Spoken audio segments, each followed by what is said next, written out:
The lock turned with a click that Harry had learned to associate with hopelessness, and then came the scraping sound of Uncle Vernon dragging the heavy kitchen chair across the hallway floor to wedge against the cupboard door. The familiar ritual meant he wouldn't be getting out any time soon. Harry pressed his back against the wall under the stairs and drew his knees up to his chest, making himself as small as possible in the cramped space. The spiders didn't bother him anymore. They had been his companions for too many years. But the darkness felt heavier today, pressing down on him like a weight he couldn't shake off. His glasses, held together with yet another strip of tape after Dudley's latest accident, sat crooked on his nose, and he pushed them up with a trembling finger. It had been the roses again. Aunt Petunia's precious roses in the front garden, the ones she tended with more care than she'd ever shown him. Harry hadn't meant for anything to happen to them. But when Dudley had shoved him into the flower bed during their morning game of Harry hunting, something strange had occurred. The trampled roses had somehow straightened themselves, their broken stems healing, petals unfurling as if time had reversed itself. The memory of Uncle Vernon's purple face when he'd discovered the impossible recovery still made Harry's stomach clench with fear. "Freaky, unnatural nonsense," Vernon had bellowed, spittle flying from his lips. "I'll have none of your weirdness in my house, boy." The beating had been swift and brutal, Vernon's meaty hands leaving fresh bruises on arms that were still healing from last week's punishment. But it was the look in his uncle's eyes that had frightened Harry most, a mixture of disgust and something that might have been fear. Vernon was afraid of him, Harry realized, and that made his uncle even more dangerous.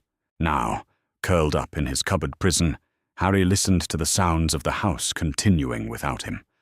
Dudley's heavy footsteps pounded up the stairs, followed by the slam of his bedroom door. Aunt Petunia's heels clicked against the kitchen tiles as she prepared lunch. Lunch that Harry wouldn't be sharing. His stomach cramped with hunger, a sensation so familiar it had become part of him, like the ache in his shoulders from sleeping on the thin mattress, or the constant tiredness that seemed to seep into his bones. 10 years old, and Harry Potter felt ancient. The afternoon crawled by with agonizing slowness. Harry dozed fitfully, his dreams filled with impossible images, flying through clouds, speaking to snakes that answered back, making flowers bloom with just a thought. He woke each time with a start, the dreams fading like smoke, leaving behind only the musty smell of the cupboard and the sound of his own shallow breathing. It was the voices from next door that finally pulled him fully awake. Mrs. Henderson was speaking to someone on her front step, her voice carrying through the thin walls of the Dursley house. Harry pressed his ear against the gap under the cupboard door, straining to listen. "I'm telling you, Mrs. Clark, something's not right in that house," Mrs. Henderson was saying. "That poor boy, always so thin, always wearing clothes that don't fit. And the way they treat him." "Have you thought about calling someone?" came the reply, a voice Harry didn't recognize. "Social services, perhaps. They have people trained to look into these sorts of situations." Social services. The words hit Harry like a physical blow. There were people whose job it was to help children like him. Adults who had authority over other adults, who could step in when things went wrong. "I've considered it," Mrs. Henderson admitted. "But the Dursleys put on such a good show when anyone official comes around, and the boy never says anything. What proof would I have?" Harry's heart hammered against his ribs. Proof. What would count as proof? The bruises hidden beneath his oversized clothes? The fact that he slept in a cupboard while his cousin had 2 bedrooms? The way Aunt Petunia pretended he didn't exist when her friends came to visit, introducing Dudley with pride, while Harry was banished to his cupboard or the garden shed. "Still," the other woman continued, "someone should know. Children have rights, you know. There are laws." Laws. Rights. The concepts felt foreign to Harry, like words in a language he'd never learned. In his world, there was only Vernon's temper, Petunia's coldness, and Dudley's casual cruelty. The idea that someone somewhere had decided children deserved protection seemed impossibly distant, like something that happened to other people in other houses. But as he lay there in the darkness, listening to the neighbors' conversation fade as they moved away, something began to kindle in Harry's chest. It wasn't hope exactly. Hope hurt too much when it was crushed. But it was something, a tiny spark of possibility that maybe, just maybe, the Dursleys weren't the final authority on his life. The front door slammed, and Harry heard Uncle Vernon's heavy tread in the hallway. "Where is he?" Vernon demanded. "Where you left him," Aunt Petunia replied tartly. "And don't you think it's time he learned his lesson? The boy needs to eat something." "He'll eat when I say he can eat," Vernon snapped. "Not before. Freaky little—" His voice trailed off into muttering, but Harry caught the familiar words that always preceded the worst punishments. Just like his freaky parents. Harry closed his eyes and tried to imagine what his parents might have been like. The Dursleys had told him they died in a car crash, worthless drunks who got what they deserved, but Harry had never quite believed that story. There was something in the way Vernon's face twisted when he mentioned them. Something that suggested there was more to the tale than he was telling. But right now, Harry's parents felt less important than the conversation he'd overheard. Social services. People whose job it was to help children. The idea circled in his mind like a moth around a flame, dangerous and bright and impossible to ignore. Hours passed. The house grew quiet as the Dursleys settled in for the evening. Dudley's television blared cartoons from the sitting room, while the clink of dishes suggested Aunt Petunia was cleaning up after their dinner. Harry's stomach twisted with hunger, but he barely noticed. His mind was elsewhere, turning over possibilities like treasures he was afraid to examine too closely. What would happen if someone official did come to number 4 Privet Drive? Would they see through the Dursleys' performance? Would they notice the locks on his cupboard door, the fact that his clothes hung off his thin frame like curtains? Would they care? The questions multiplied in the darkness, each one more frightening and more hopeful than the last. For the first time in his 10 years of life, Harry Potter began to wonder if the world might be bigger than the 4 walls of the Dursley house. If somewhere out there, adults existed who believed that children shouldn't sleep in cupboards or go to bed hungry or wake up covered in bruises that had to be hidden beneath long sleeves. When Uncle Vernon finally came to let him out for his evening meal, a single piece of bread and a glass of water, Harry looked up at his uncle's broad, sneering face with new eyes. Vernon Dursley was still bigger than him, still stronger, still held all the power in this house. But maybe, just maybe, he wasn't the most powerful person in the world. "Well?" Vernon demanded, clearly expecting the usual cowering apology that came after a day in the cupboard. "Have you learned your lesson about freaky nonsense?" Harry met his uncle's gaze for just a moment longer than usual, before dropping his eyes to the floor. "Yes, Uncle Vernon," he whispered. But inside his head, a small voice was saying something entirely different. Inside his head, Harry Potter was beginning to plan. The opportunity came 3 days later, when Aunt Petunia dragged Dudley to the doctor for his annual checkup, and Uncle Vernon was called away to an emergency at the office. For the first time in Harry's memory, number 4 Privet Drive stood empty except for him, and he wasn't locked in his cupboard. Aunt Petunia's parting words still rang in his ears. "You stay put, boy. Don't you dare leave this house. Don't touch anything that doesn't belong to you. And if so much as a single thing is out of place, when I return, you'll wish you'd never been born." But as Harry sat at the kitchen table with his meagre breakfast, a single piece of toast and a glass of water, the silence felt different than usual. It felt like possibility. His hands shook as he finished eating, partly from hunger and partly from the magnitude of what he was considering. The conversation he'd overheard between Mrs. Henderson and her friend had been circling in his mind for days, growing larger and more urgent with each repetition. Social services, children's rights, laws that protected people like him. Harry had never been to the little whinging library alone. He'd passed it countless times while running errands for Aunt Petunia, had glimpsed other children his age disappearing through its glass doors with armloads of books, but the building might as well have been on another planet for all the access he'd had to it. He slipped out the back door, his oversized trainers making soft sounds on the garden path. The morning air felt impossibly fresh after the stale confines of the house, and Harry had to resist the urge to run. Running would attract attention, and attention was the last thing he needed. The library was a 20-minute walk through the residential streets of Little Whinging. Harry kept his head down and tried to look invisible, a skill he'd perfected over the years.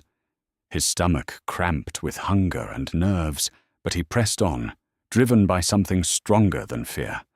The building was larger than it had appeared from the street, all glass and modern angles that seemed to promise knowledge and refuge. Harry pushed through the entrance doors, the air conditioning hitting his face like a cool blessing. Inside, the library hummed with quiet activity. Children sat at low tables with picture books, teenagers hunched over homework, adults browsed the shelves with the sort of casual confidence Harry envied. A woman behind the main desk looked up as he approached, her expression polite but questioning. "Can I help you?" she asked. Harry's mouth went dry. He hadn't prepared for this part, hadn't thought about how to explain what he needed without revealing too much. "I'm looking for information about children's rights," he managed, his voice barely above a whisper. The librarian's eyebrows rose slightly, and Harry felt heat rush to his cheeks. She must think him strange. What 10-year-old came to the library asking about legal matters? "Is this for a school project?" she asked kindly. Harry nodded quickly, grasping at the excuse. "Yes. A project about laws that protect children." She directed him to a section near the back of the building, where thick books with intimidating titles lined the shelves. Harry pulled down several volumes, their weight surprising him, and carried them to an empty table in the corner, where he hoped no one would notice a small boy struggling with adult texts. The information was overwhelming and often incomprehensible, full of legal terminology that swam before his eyes. But slowly, painfully, Harry began to piece together fragments of understanding. Children had rights to food, shelter, education, safety from harm. There were government agencies whose job it was to investigate reports of abuse and neglect. There were hotlines to call, procedures to follow, forms to fill out. The more Harry read, the more his situation crystallized in his mind. What the Dursleys were doing to him wasn't just cruel, it was illegal. It was the cupboard, the hunger, the beatings, the isolation. All of it was against the law. But as Harry read deeper, his initial hope began to curdle into frustration. The books spoke of evidence, of documentation, of proof that abuse was occurring. They mentioned the difficulty of substantiating claims when children were afraid to speak up, when families presented a respectable facade to the outside world. Harry thought of the Dursleys' performance whenever teachers or neighbours expressed concern. Uncle Vernon's hearty laugh and firm handshake, Aunt Petunia's concerned maternal act, Dudley's cherubic smile when adults were watching. Who would believe the word of a small, strange boy against such a convincing display of suburban normalcy? Still, he had to try. Harry found the number for the local social services office and approached the librarian again. this time asking if he could use the phone. She directed him to a payphone in the lobby, and Harry fumbled with the coins he'd found in Uncle Vernon's jacket pocket, his heart hammering so hard he could hear it in his ears. The phone rang twice before a brisk voice answered. "Surrey County Social Services, how may I help you?" "I." Harry's voice cracked, and he cleared his throat. "I want to report child abuse." There was a pause. "I see. Can you give me your name and age?" "Harry Potter. I'm 10. "And are you reporting abuse of yourself or someone else?" "Myself." The woman's voice became gentler, more careful. "All right, Harry. Can you tell me what's happening to you?" Harry found himself stumbling over the words, trying to explain the cupboard and the hunger and the beatings without sounding like he was making it up. But even as he spoke, he could hear how it must sound to this stranger. A child's wild stories, possibly exaggerated, certainly unverified. "Has anyone else witnessed this treatment, Harry? A teacher, perhaps, or a neighbor?" Harry thought of Mrs. Henderson, of her conversation about calling social services, but then shook his head, even though the woman couldn't see him. "No one's actually seen anything," he admitted. "They hide it." "I understand. Harry, I want you to know that you're very brave for calling. But to begin an investigation, we need some form of documentation or witness testimony. Have you spoken to a teacher about this? Or perhaps a doctor has noticed unexplained injuries?" The questions went on, each one highlighting another way in which Harry's situation was impossible to prove. The Dursleys were too careful, too clever. They left no traces that couldn't be explained away. "What I can do," the social worker said finally, "is schedule a home visit to check on your welfare. But I have to tell you, Harry, if your family appears to be providing adequate care, and you don't have physical evidence of abuse—" Harry hung up before she could finish. His hands were shaking so badly he could barely get the receiver back on the hook. A home visit. The woman would come to Privet Drive, would be greeted by Uncle Vernon's booming voice and Aunt Petunia's spotless house and Dudley's well-fed presence, and she would see nothing amiss. Worse, the Dursleys would know Harry had tried to get help, and their retaliation would be swift and terrible. The walk home felt like a march to execution. Harry's feet dragged on the pavement, each step bringing him closer to a reckoning he was powerless to avoid. He'd been gone for nearly 3 hours, longer than any unauthorized absence in his memory.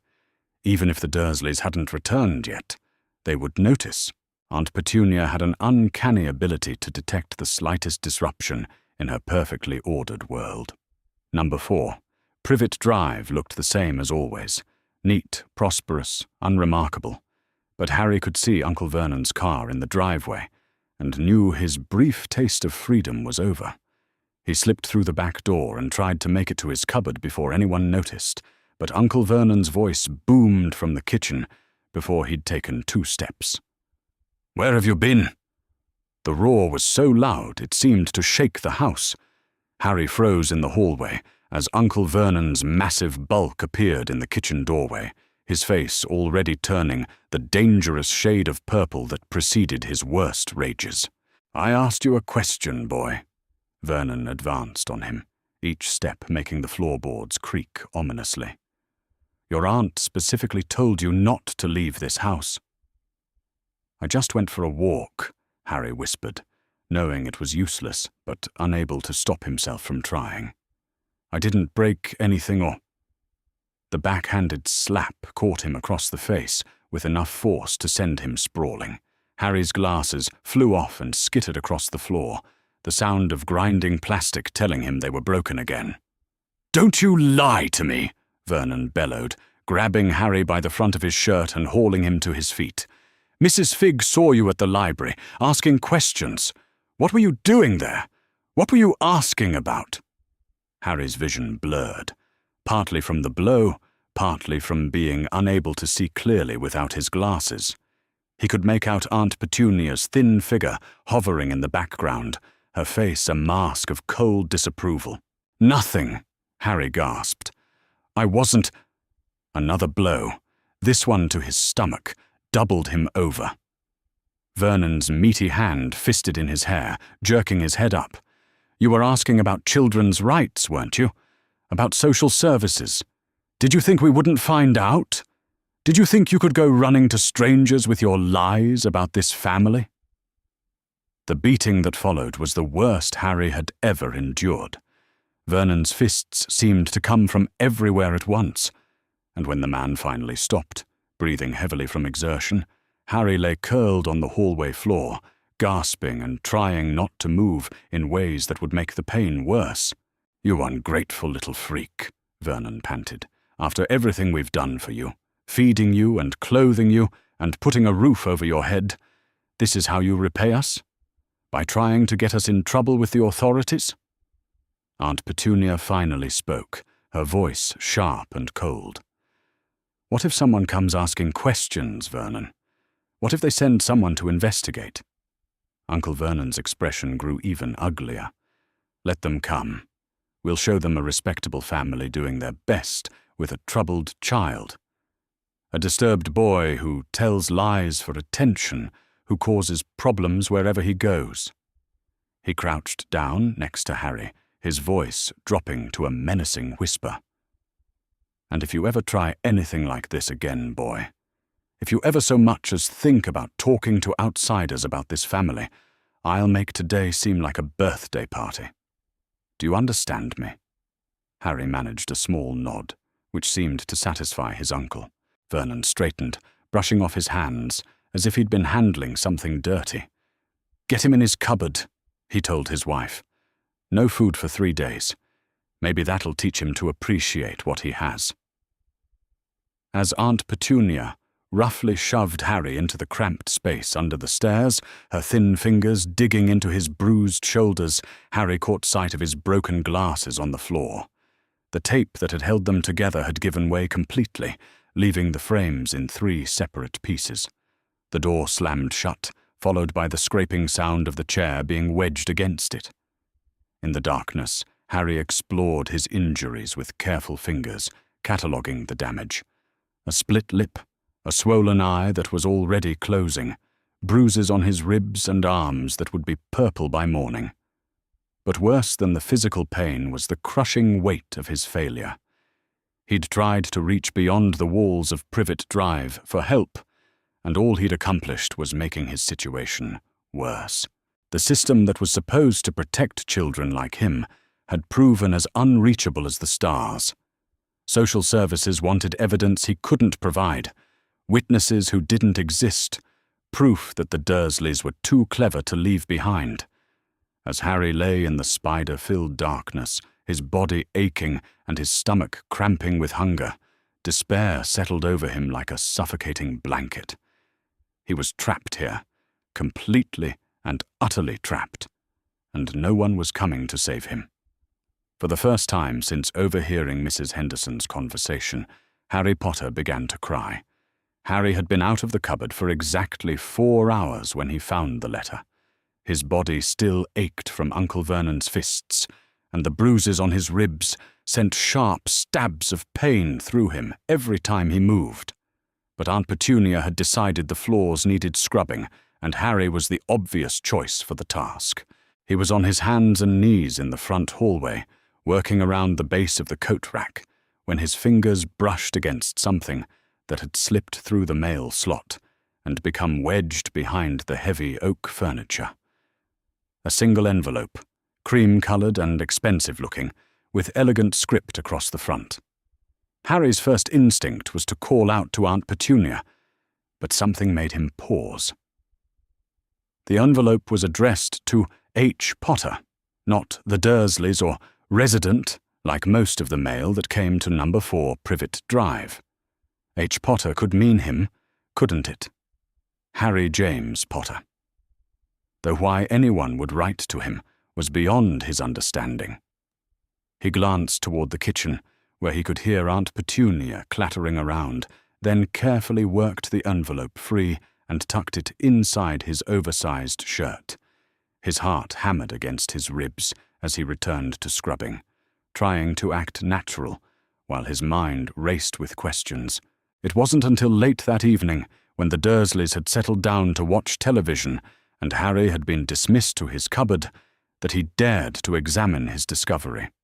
By the thin strip of light that leaked under the door, Harry studied the envelope more carefully. The paper was unlike anything he'd ever seen, thick and substantial, with an almost pearlescent quality that seemed to catch and hold what little light there was. The handwriting was precise and formal, done with what looked like an old-fashioned fountain pen. But it was the return address that made Harry's breath catch in his throat. Gringotts Wizarding Bank, Diagon Alley, London. Wizarding Bank. The words seemed to dance before his eyes, strange and impossible. Banks he understood.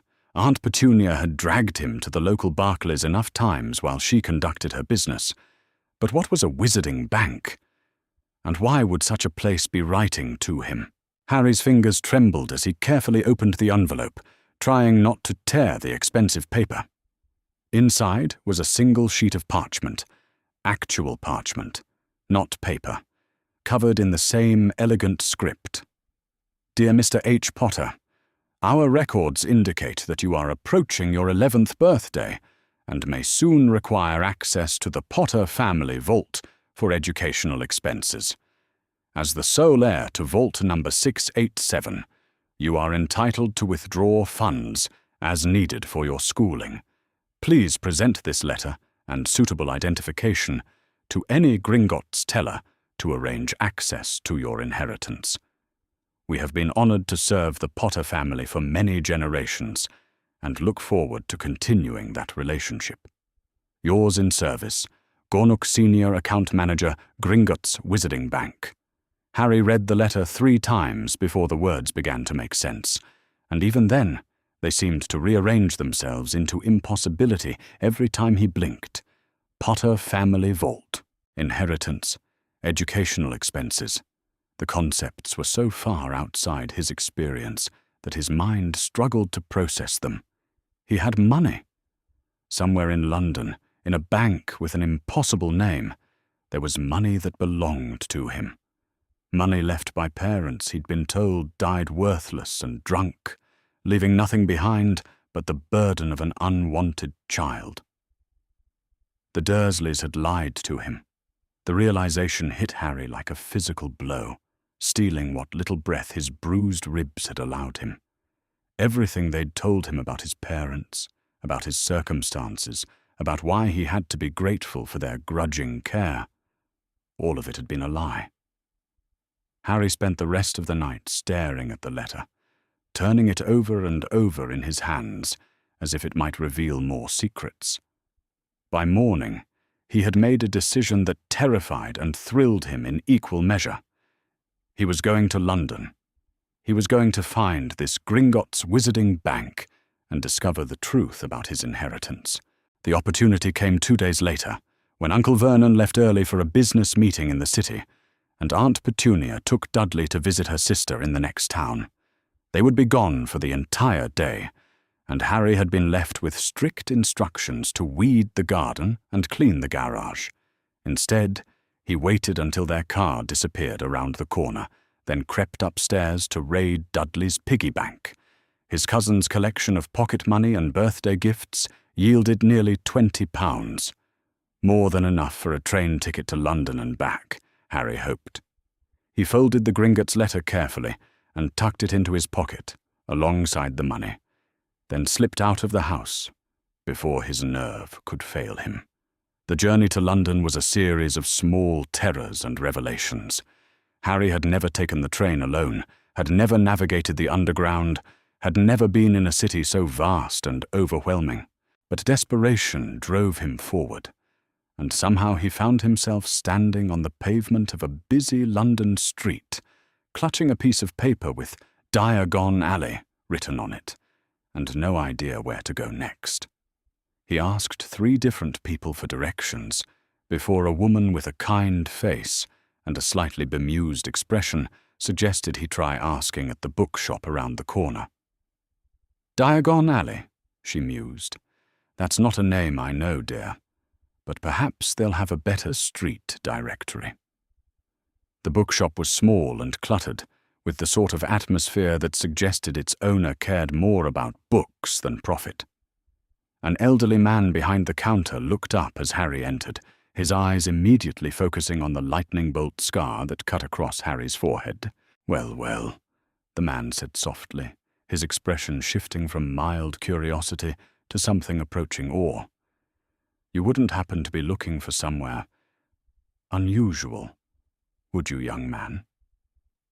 Harry nodded mutely, suddenly aware that this conversation was moving in directions he didn't understand.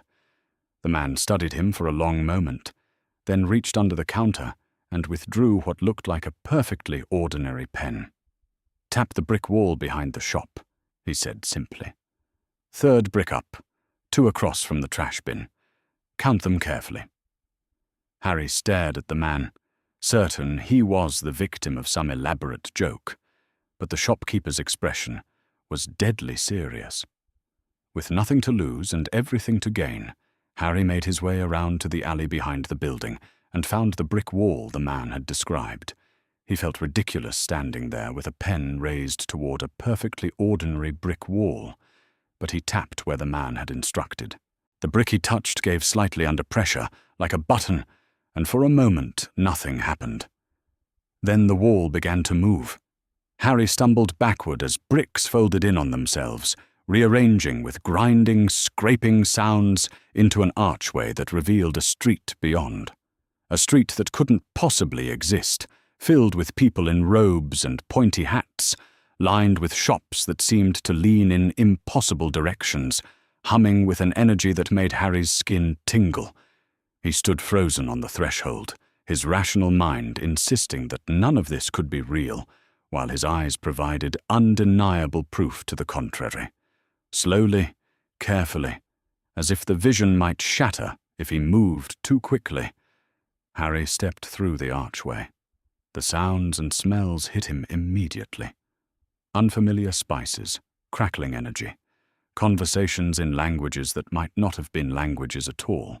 People bustled past him, carrying packages that seemed to move on their own, or cages containing creatures Harry couldn't begin to identify. A sign swinging overhead proclaimed, "Ollivanders, makers of fine wands, since 382 BC, while another advertised, "Madame Mulkin's robes for all occasions." Harry felt as if he'd stumbled into a storybook, except the characters were real and the magic was tangible in the air around him. His head swiveled back and forth, trying to take in everything at once, until a magnificent white building at the far end of the street caught his attention. The bank was impossible to miss, a towering structure of white marble that gleamed in the afternoon sun, with bronze doors that looked as if they could withstand a siege. Steps led up to an entrance, flanked by... Harry blinked hard and looked again. But they were definitely there. Creatures that were shorter than humans but longer-limbed, with swarthy skin and clever fingers, wearing what looked like Victorian formal wear. Gringotts' Wizarding Bank was carved into the marble above the doors in letters that seemed to glitter with their own inner light. Harry's legs carried him forward without conscious direction. He climbed the steps on unsteady feet, pushed through the heavy bronze doors, and found himself in a lobby that put every bank he'd ever seen to shame. The ceiling soared overhead, supported by marble columns that were carved with intricate designs, and behind a long counter sat dozens of the same creatures he'd seen outside. One of them looked up as Harry approached, its dark eyes taking in his appearance with professional assessment. "Can I help you?" the creature asked, its voice crisp and businesslike. Harry fumbled for the letter, his hands shaking as he placed it on the marble counter. I received this," he managed. I think I might have an account here." The creature, a goblin, Harry's mind supplied, though he couldn't say how he knew the word. examined the letter with the sort of attention that suggested forgery was a common problem. After a moment, its eyes flicked up to Harry's face, then to his forehead, where his scar was clearly visible beneath his unruly black hair. The goblin's entire demeanor changed in an instant. It sat up straighter, its expression shifting from professional courtesy to something approaching respect. "Mr. Potter," it said, and there was a weight to the name that Harry had never heard before. "We have indeed been expecting you, though perhaps not quite so soon." The goblin stood and bowed slightly, a gesture that seemed both formal and genuine. "I am Graldeck. It is an honor to finally meet you, sir." "Sir."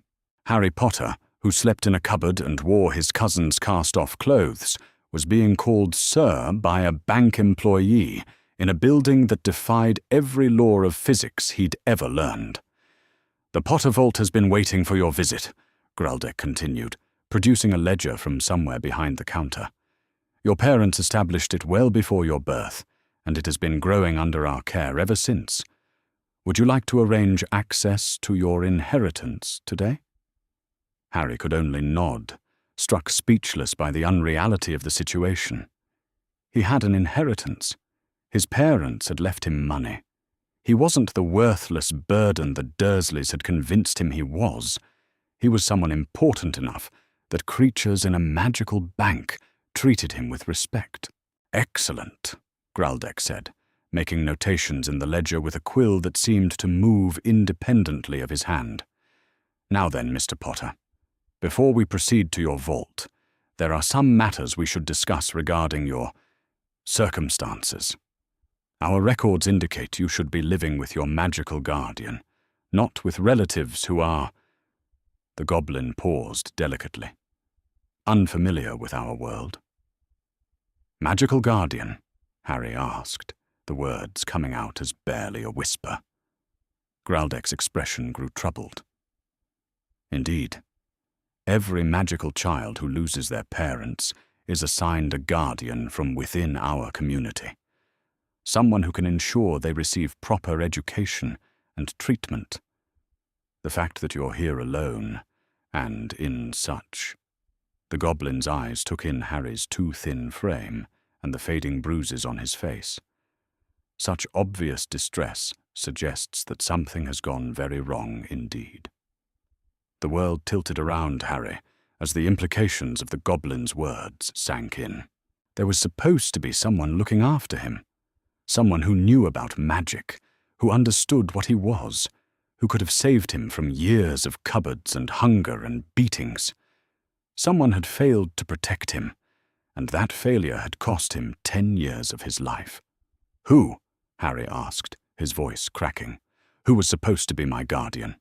Graldeck consulted his ledger again, his expression growing darker with each line he read. "According to our records, responsibility for your welfare was assigned to Albus Dumbledore, Chief Warlock of the Wizengamot and Headmaster of Hogwarts School. He was given full authority over your placement and care." The name meant nothing to Harry, but he filed it away carefully. Albus Dumbledore, the man who was supposed to have protected him and had instead allowed him to spend 10 years as a prisoner in his own home. As Graldeck led him deeper into the bank, toward vaults filled with gold and a heritage he'd never known existed, Harry Potter began to plan his revenge. The cart that would take them to the vaults was unlike anything Harry had ever seen. Part roller coaster, part mining cart, part nightmare. It sat on rails that disappeared into a tunnel so dark and deep that Harry couldn't see the bottom, and when Graldeck gestured for him to climb in, Harry's stomach gave an uncomfortable lurch. "First time underground?" Graldeck asked, settling himself across from Harry with the ease of long practice. At Harry's nervous nod, the goblin's expression softened slightly. "The journey can be overwhelming. But Vault 687 is well worth the trip, I assure you." The cart lurched forward without warning, plunging into the darkness with a speed that made Harry grip the sides until his knuckles went white. They careened through tunnels carved from solid rock, past iron doors marked with numbers and strange symbols, deeper and deeper into the bowels of London. The air grew cooler as they descended, and Harry caught glimpses of side passages that seemed to stretch on forever. "How deep do these tunnels go?" Harry shouted over the rattling of the cartwheels. "Deeper than you might imagine," Graldeck replied, apparently unbothered by their breakneck speed. "Gringotts has been expanding these tunnels for over 500 years. The oldest vaults lie so far down that some say they touch the very roots of the earth." The cart began to slow, and Harry felt his stomach settle back into its proper place. They came to a stop before a door that looked no different from the dozens they'd passed, except for the number 687 carved into its surface, and a complex series of locks that seemed to shift and move even as Harry watched. Graldeck produced a key from somewhere within his waistcoat, a key that was easily the length of Harry's hand and covered in intricate engravings. He inserted it into the largest lock and turned, and Harry heard a series of mechanical clicks and whirs that spoke of security, measures far beyond anything the Muggle world might devise. The door swung open, and Harry's breath caught in his throat. Gold. More gold than he had ever imagined could exist in one place, piled in great heaping mounds that caught the torchlight and threw it back in brilliant flashes. But it wasn't just gold.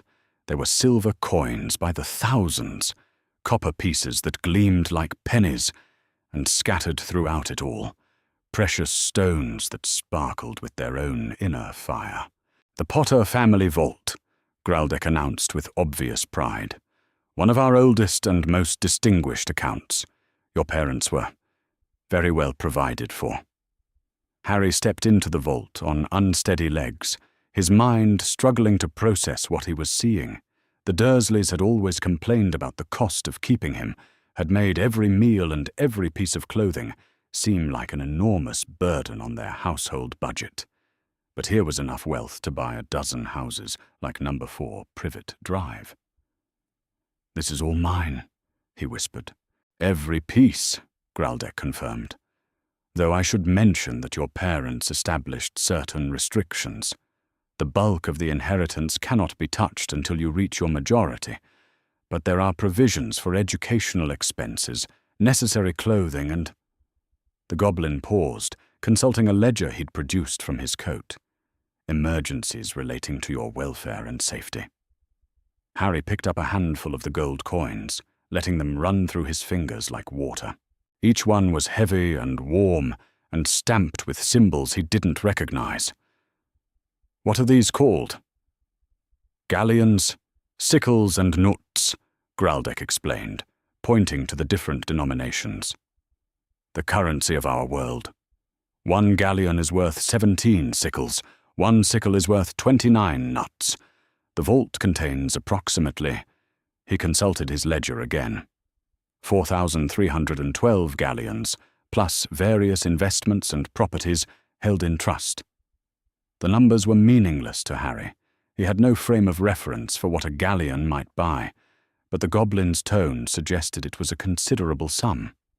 More money than he'd ever dreamed of having. Certainly more than enough to free him from his dependence on the Dursleys. "My parents left me all this?"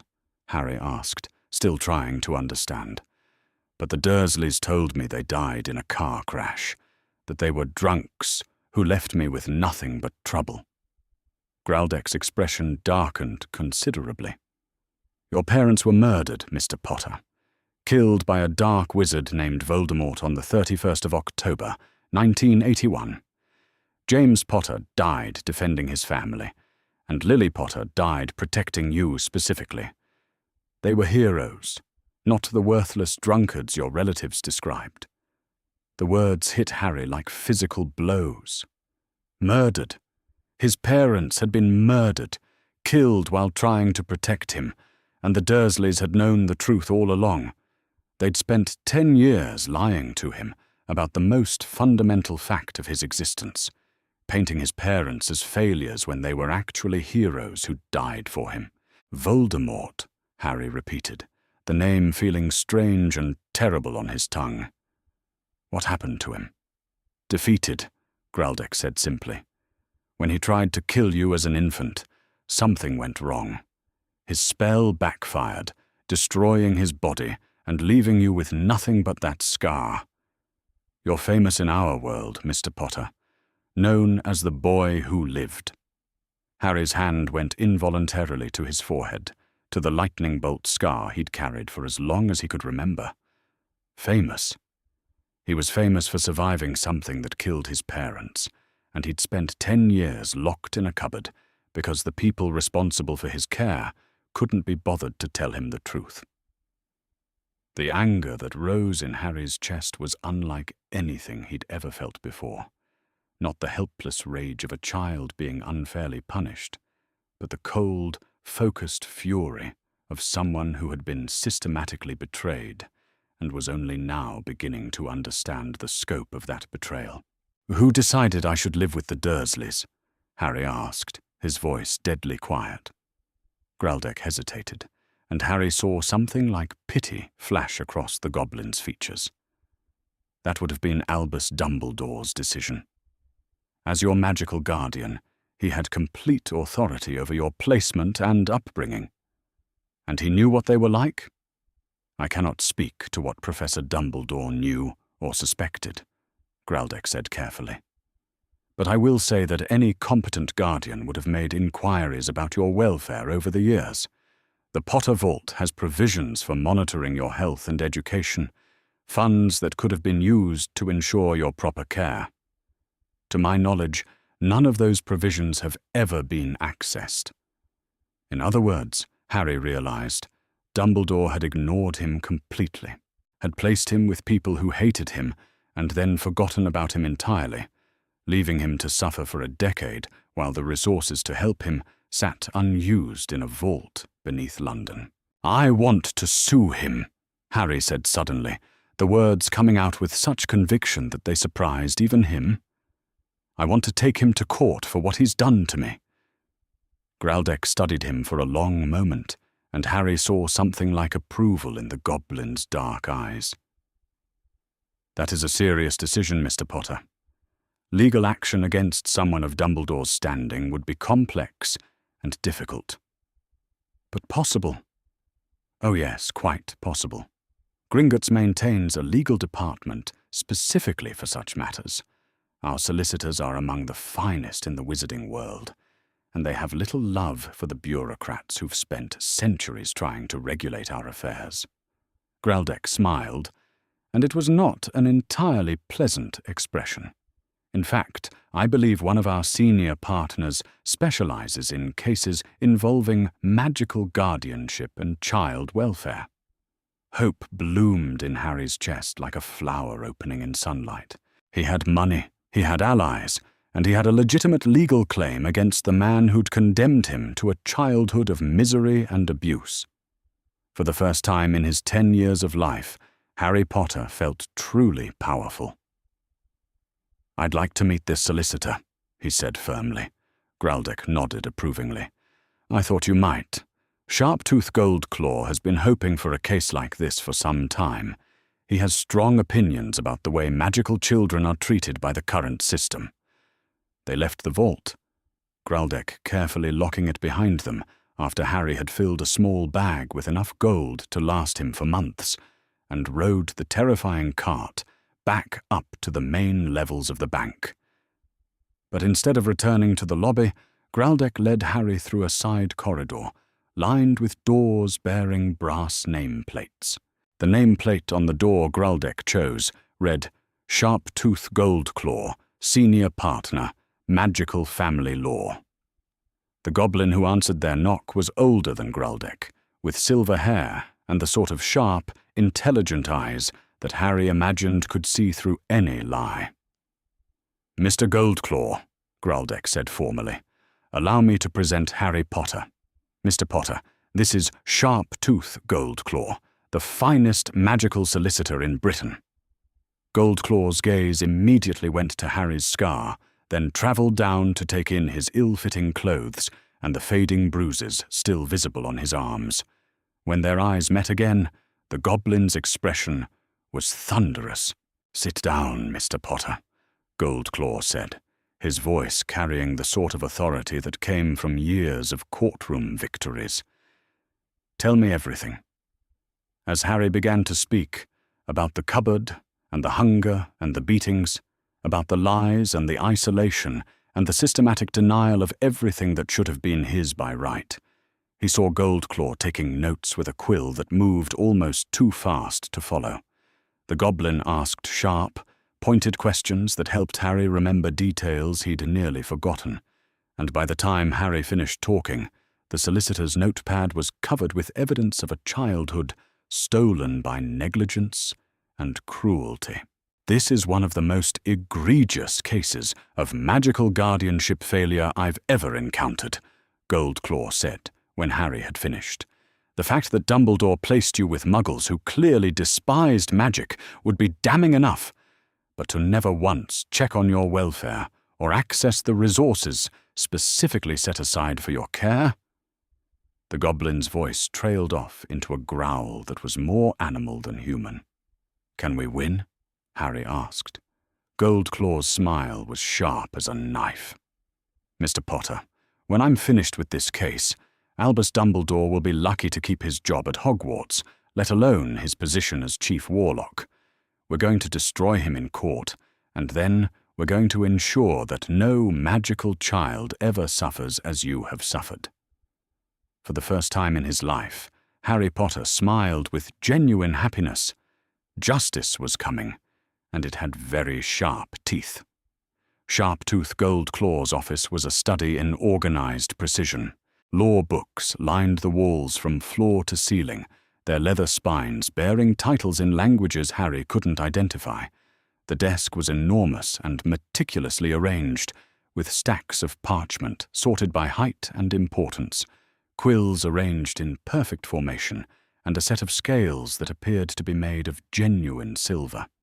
Harry sat in a chair that had been adjusted to accommodate his small frame, watching as Goldclaw spread documents across the desk with the methodical care of a general planning a campaign. The goblin had changed since their initial meeting. Gone was the courteous banker's manner, replaced by something far sharper and more focused. "Before we proceed with building your case," Goldclaw said, settling behind his desk with a leather-bound tome that bore the words "Wizarding Legal Precedent" on its cover, "you must understand the system we're challenging. The wizarding legal structure is complex, and it has been designed to protect those in power." Harry leaned forward, eager to understand. Everything he was learning about the magical world seemed to operate on principles completely foreign to the Muggle systems he'd glimpsed during his failed attempt to contact social services. "The highest court in our world is the Wizengamot," Goldclaw continued, opening the tome to a page marked with several coloured ribbons. "Approximately 50 members, all appointed rather than elected, wearing plum-coloured robes with silver W's upon their chests. They serve as both our Parliament and our Supreme Court, making laws and trying the most serious criminal cases." "And Dumbledore is part of this?" Harry asked. Goldclaw's expression grew grim. "More than part of it.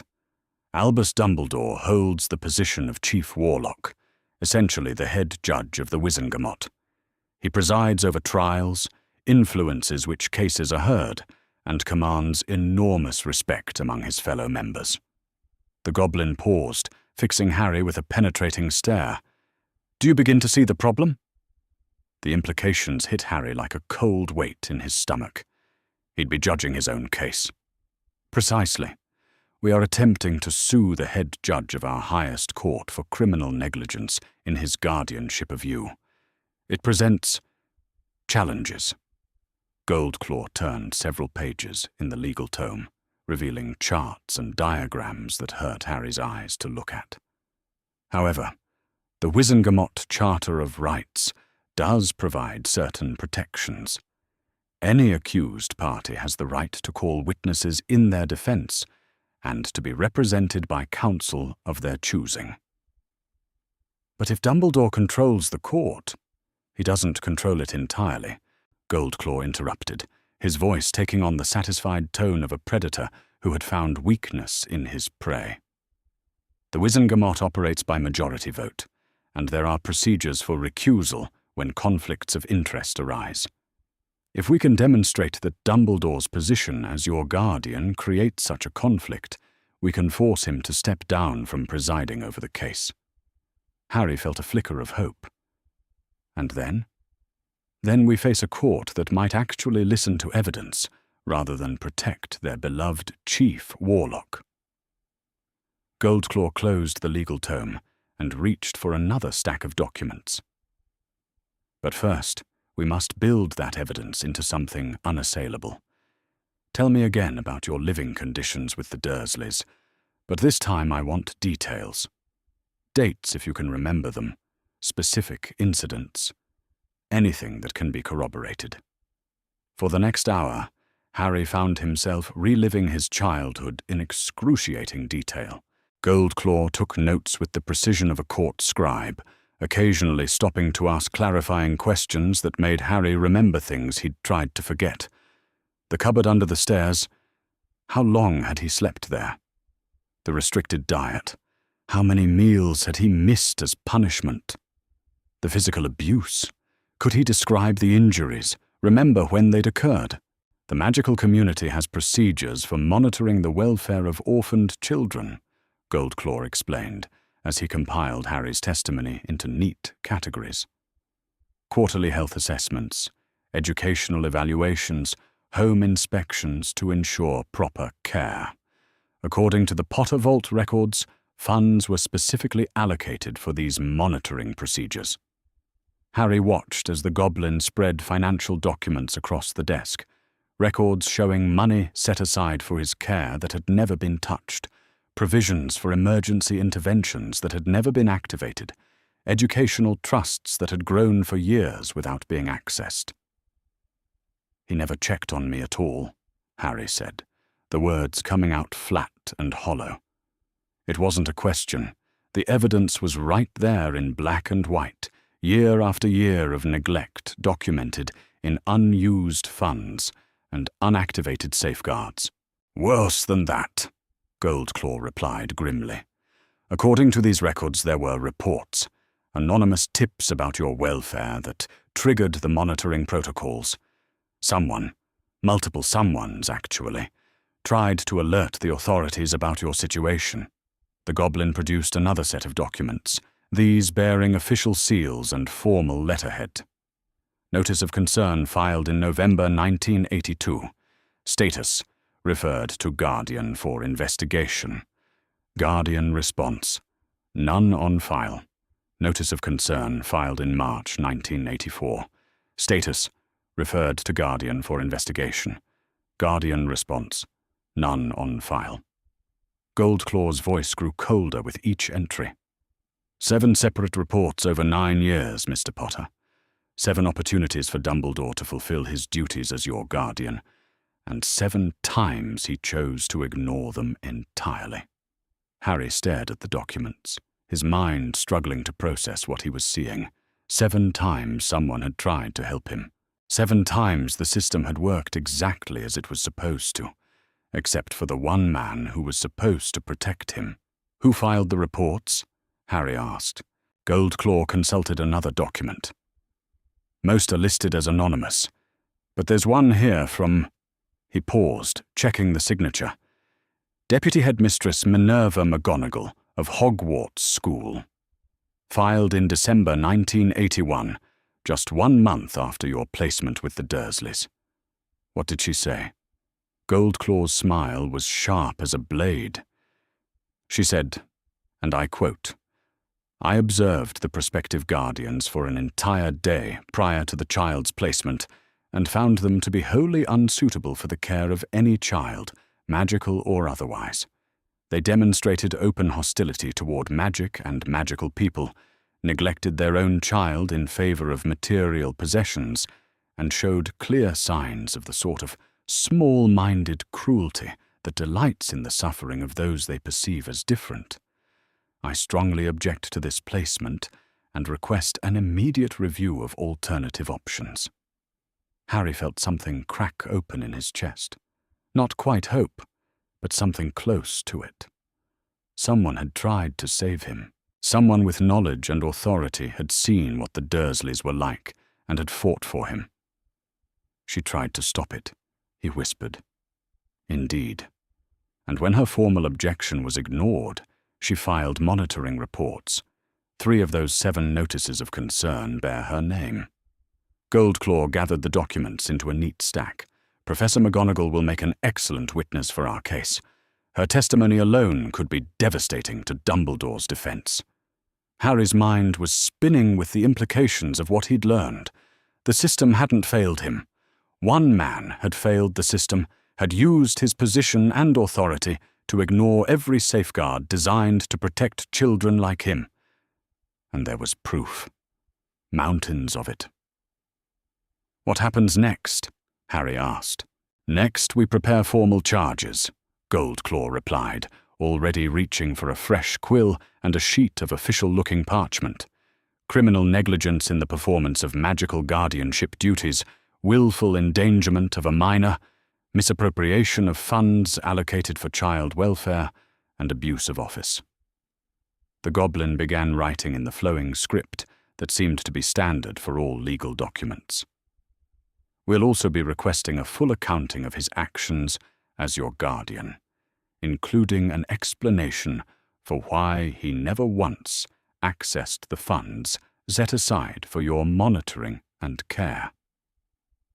Harry watched the charges take shape on the parchment, each line of text representing years of his stolen childhood. But instead of the helpless anger he'd felt for so long, he found himself experiencing something entirely different: anticipation. "Will we win?" he asked. Goldclaw paused in his writing to look up at Harry, and his expression was the most satisfied thing Harry had ever seen. "Mr. Potter, I have been practicing magical law for 60 years. I have never had a case this strong, this clear-cut, or this personally satisfying." The goblin dipped his quill in ink and returned to writing. "Albus Dumbledore is about to discover that there are consequences for treating children as expendable pawns in his greater games." As Harry left Gringotts that afternoon, the formal charges safely filed with the appropriate authorities, he felt as if he were walking differently. His shoulders were straighter, his head was higher, and for the first time in his life, the future seemed like something he could control. Dumbledore had 10 years to answer for, and Harry Potter intended to collect on every single day. The thought carried him all the way back to Privet Drive, where the cupboard under the stairs was waiting. But it wouldn't be waiting much longer. Soon, Harry thought with fierce satisfaction, everything was going to change. And when it did, the whole wizarding world would know exactly what kind of man they had trusted with the life of an innocent child. Hogwarts School of Witchcraft and Wizardry rose from the Scottish landscape like something out of a fairy tale, its towers and turrets reaching toward a sky filled with clouds that seemed to move with deliberate purpose.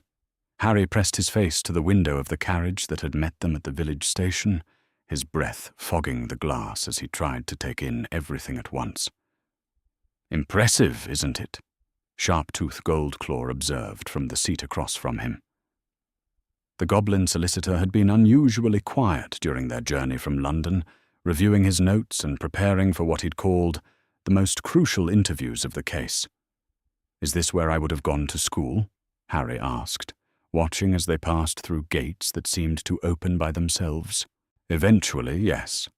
Hogwarts sends letters to all magical children in Britain when they turn 11. Goldclaw's expression grew thoughtful. "Though given your circumstances, one wonders if Dumbledore would have bothered to ensure you received yours."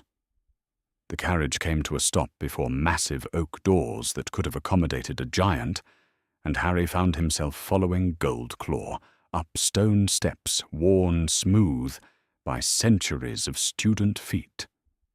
The goblin used an ornate knocker to announce their arrival, and after a moment, the doors swung open to reveal the largest man Harry had ever seen. Rubeus Hagrid was a mountain of a person, with wild hair and a beard that obscured most of his face, wearing what appeared to be a coat made from some sort of animal hide. But his eyes were kind, and when they settled on Harry, they widened with recognition and something that might have been pain. "Blimey," Hagrid breathed. "You've got to be Harry Potter. Look just like your dad, you do, except for the eyes. Got your mum's eyes?" Harry touched his forehead self-consciously, aware that his scar was visible beneath his unruly hair. "You knew my parents?" "Knew 'em well," Hagrid said, his voice rough with emotion. "James and Lily were good people, the best." He seemed to notice Goldclaw for the first time, and his expression grew wary. "And you'd be the Goblin Solicitor, I suppose. McGonagall said you'd be coming." "Sharptooth Goldclaw," the goblin introduced himself with professional courtesy. "We're here to gather testimony regarding the events of November 1st, 1981, and the subsequent placement of Mr. Potter with his relatives." Hagrid's shoulders sagged. "Aye, I reckoned as much. Come in then, though I warn you, I don't much like talking about that night."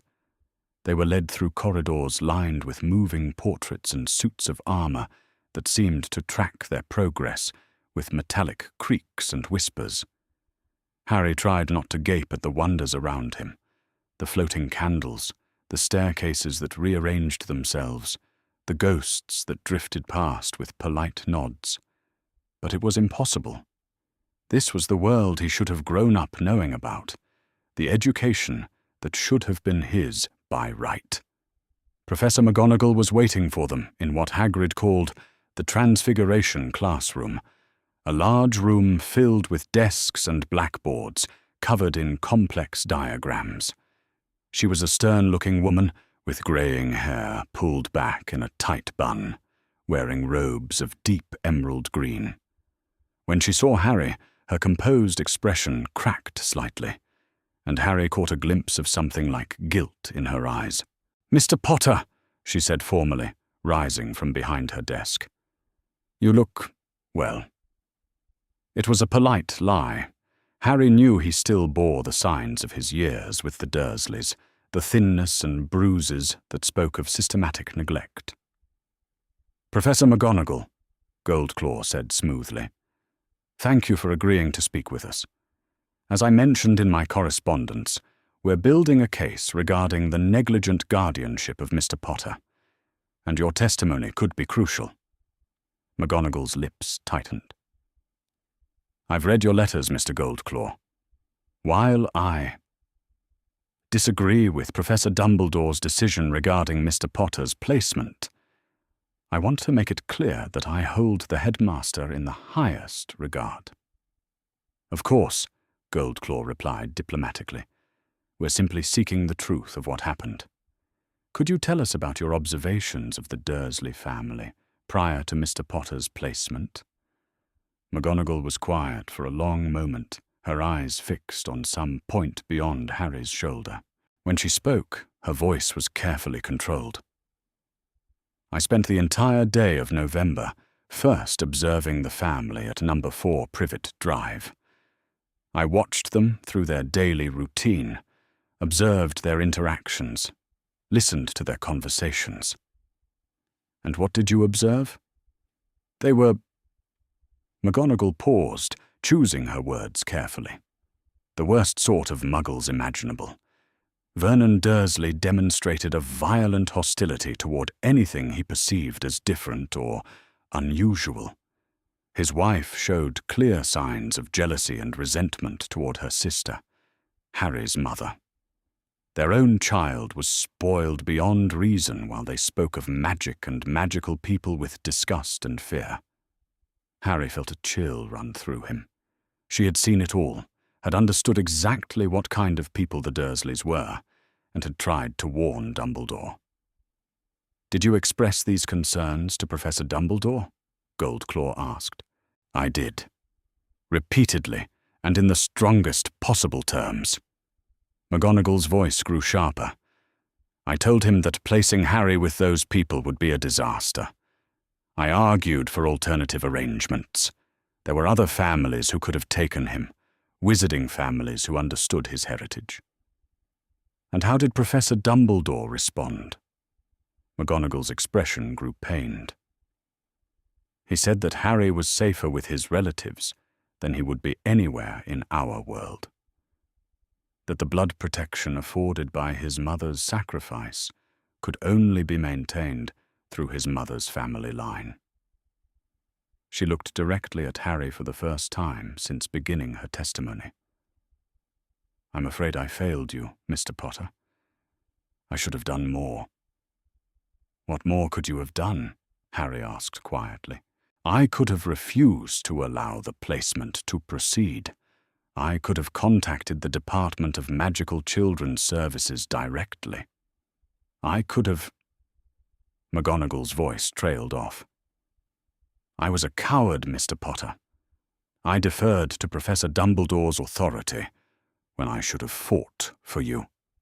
Goldclaw made careful notes while McGonagall detailed her subsequent attempts to monitor Harry's welfare, the reports she'd filed, the requests for home inspections that were never answered, the growing certainty that something was terribly wrong. It was clear that she had genuinely tried to help, but had been stymied by a system that gave Dumbledore absolute authority over Harry's care. When they moved to interview Hagrid in his hut on the grounds, the gamekeeper's discomfort was palpable. He kept glancing toward the castle as if expecting Dumbledore to appear at any moment and put a stop to their questions. I was the one who brought you to Privet Drive, Hagrid admitted reluctantly, his massive hands wrapped around a cup of tea that looked absurdly small in his grip. Dumbledore asked me to fetch you from Godric's Hollow after your parents. He couldn't seem to finish the sentence. Did Professor Dumbledore give you specific instructions about the placement? Goldclaw asked. Hagrid nodded miserably. Said you were to go to your aunt and uncle, that it was the only way to keep you safe. Said they'd take care of you proper, even if they weren't magical folk. He looked at Harry with eyes full of regret. I should have asked more questions. Should have insisted on checking on you over the years. But Dumbledore said it was for the best, and I trusted him. Did you have any doubts about the arrangement? McGonagall did, Hagrid said, glancing toward the castle. She argued with Dumbledore something fierce that night, but he was the headmaster, and your magical guardian besides. Wasn't my place to question his decisions. Both interviews painted the same picture. Dumbledore making unilateral decisions despite clear warnings from people who cared about Harry's welfare. McGonagall had seen the Dursleys' true nature and had fought against the placement, while Hagrid had followed orders without question, trusting in his superior's judgment. As they prepared to leave Hogwarts, Harry found himself taking one last look at the castle that should have been his home, away from home. Instead of the eager anticipation a young wizard should feel about his magical education, Harry felt only a deep sadness for all the years he'd lost. They both tried to help, he said, as their carriage pulled away from the school. In their own ways, yes, Goldclaw agreed. But both ultimately deferred to Dumbledore's authority. That will be crucial for our case, establishing that he had complete control over your placement and care, and that others recognized the problems but were powerless to act against his decisions. Harry nodded, understanding the legal strategy even as he struggled with the emotional weight of what he'd learned. McGonagall's guilt was genuine, but her testimony would help establish the pattern of warnings ignored. Hagrid's reluctant confirmation of events would show that Dumbledore had acted with full authority and knowledge. What happens when we face him in court? Harry asked. Goldclaw's smile was sharp and predatory. Then, Mr. Potter, we present him with the testimonies of his own colleagues, the documented evidence of his failures, and the living proof of what his negligence has cost you." The goblin's eyes glittered with anticipation. "And we watch as the great Albus Dumbledore finally answers for his crimes." As London grew larger around them, and the magical world receded into the distance, Harry found himself thinking not about the past, but about the future. Soon, very soon, there would be justice. And when there was, everyone who had enabled his suffering through action or inaction would have to face the consequences of their choices. The boy who had lived in a cupboard was about to become the boy who sought justice, and the wizarding world would never be the same. The Wizengamot chambers were even more intimidating than Harry had imagined from Goldclaw's descriptions.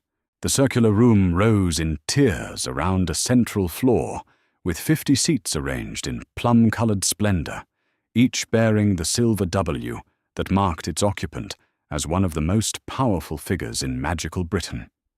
Ancient magic seemed to hum in the very stones, and the weight of centuries of legal precedent pressed down on Harry's shoulders as he took his place at the prosecutor's table. Sharptooth Goldclaw moved with the confidence of a predator in his natural element, arranging documents with precise efficiency while murmuring last-minute strategy to Harry. "Remember," the goblin said quietly, "this is merely the filing of charges. Today we establish the case and hear his initial defense. The real trial will come later, but first impressions matter enormously." Harry nodded, though his attention was focused on the entrance where ministry officials were filing in with expressions of barely concealed discomfort. He recognized several faces from the Daily Prophet photographs Goldclaw had shown him, members of the Wizengamot who served under Dumbledore's leadership, many of whom owed their positions to his influence and support. At exactly 10 o'clock, the doors at the far end of the chamber opened, and Albus Dumbledore entered. Harry had wondered what it would feel like to see the man who had condemned him to 10 years of abuse, but nothing had prepared him for the reality. Dumbledore was tall and imposing, with long silver hair and beard that gleamed in the magical lighting, half-moon spectacles perched on his long nose, wearing robes of deep purple that marked his status as Chief Warlock. He moved with the easy authority of someone accustomed to absolute respect, his blue eyes scanning the chamber until they settled on Harry with what might have been mild curiosity. "Mr. Potter," Dumbledore said, his voice carrying clearly across the chamber, despite its conversational tone. "How unexpected to see you here. I trust you are well." The casual greeting, delivered as if they were meeting at a pleasant social function rather than a formal legal proceeding, made Harry's blood boil. 10 years of cupboards and hunger and beatings, and Dumbledore spoke as if they'd merely lost touch over a busy summer. "Mr. Dumbledore," Goldclaw interjected smoothly before Harry could respond. "We are here on official business.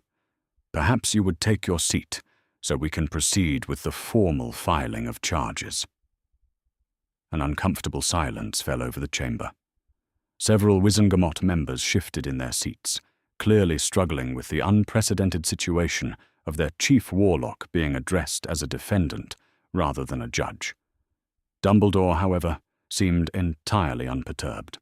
"Of course," he said mildly, settling into the chief warlock's chair with the same calm dignity he might have shown sitting down to afternoon tea. "Though I confess myself puzzled as to what charges could possibly be filed against me regarding young Mr. Potter, whom I have endeavoured to protect to the very best of my ability."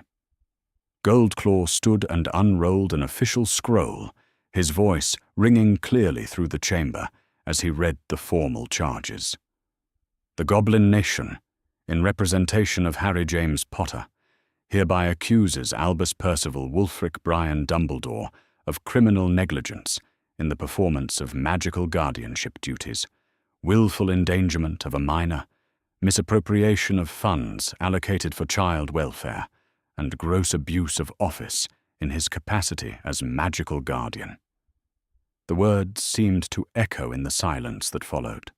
Harry watched the faces of the Wizengamot members, seeing shock, disbelief, and in some cases, what looked like fear. This was their leader being accused of crimes that could destroy his reputation and career. A thin wizard with nervous eyes whom Harry didn't recognize, the ministry official Goldclaw had mentioned, cleared his throat uncomfortably. "These are serious allegations, Mr. Goldclaw. I trust you have substantial evidence to support such claims against someone of Professor Dumbledore's standing." "Substantial evidence indeed," Goldclaw replied, producing a thick folder of documents. 9 years of documented neglect, 7 formal complaints ignored, systematic misappropriation of funds allocated specifically for Mr. Potter's welfare, and physical evidence of the abuse suffered by Mr. Potter while under Professor Dumbledore's supposed protection. Professor McGonagall, who had been sitting quietly in the witness section, shifted uncomfortably in her seat. Her presence here was clearly causing her distress, but her testimony would be crucial to establishing the case. Dumbledore listened to the charges with the patience of someone hearing a mildly interesting academic lecture, his fingers steepled before him. When Goldclaw finished speaking, the headmaster rose gracefully to address the chamber. "Honorable members of the Wizengamot," Dumbledore began, his voice carrying the weight of decades of authority. "While I deeply regret that Mr. Potter feels he has cause for complaint, I must respectfully disagree with these characterizations of my guardianship. Every decision I made regarding his placement and care was driven by one paramount concern: keeping him alive." Harry felt his jaw clench as Dumbledore continued, his tone growing more passionate. Young Harry was not merely any orphaned child requiring placement. He was the target of the most dangerous dark wizard in centuries, a wizard whose followers remained at large and whose desire for revenge against the boy who destroyed their master was well documented. Conventional placement with magical families, no matter how loving, would have left him vulnerable to attack. And this justified placing him with abusive relatives? Goldclaw challenged. Dumbledore's expression grew grave. Mr. Potter's placement with his mother's family was not a choice made lightly, but it was the only option that could guarantee his survival. His mother's sacrifice created powerful protective magic that I was able to extend and seal through her blood connection with her sister. As long as Harry lived with Petunia Dursley and called her home, Lord Voldemort himself could not touch him. The explanation sent murmurs through the chamber. Several Wizengamot members nodded, as if this settled the matter entirely. Of course, Dumbledore had acted correctly if it was a matter of protecting Harry from Voldemort, but Harry had heard this argument before, during his sessions with Goldclaw, and the Goblin had prepared him for exactly this defense.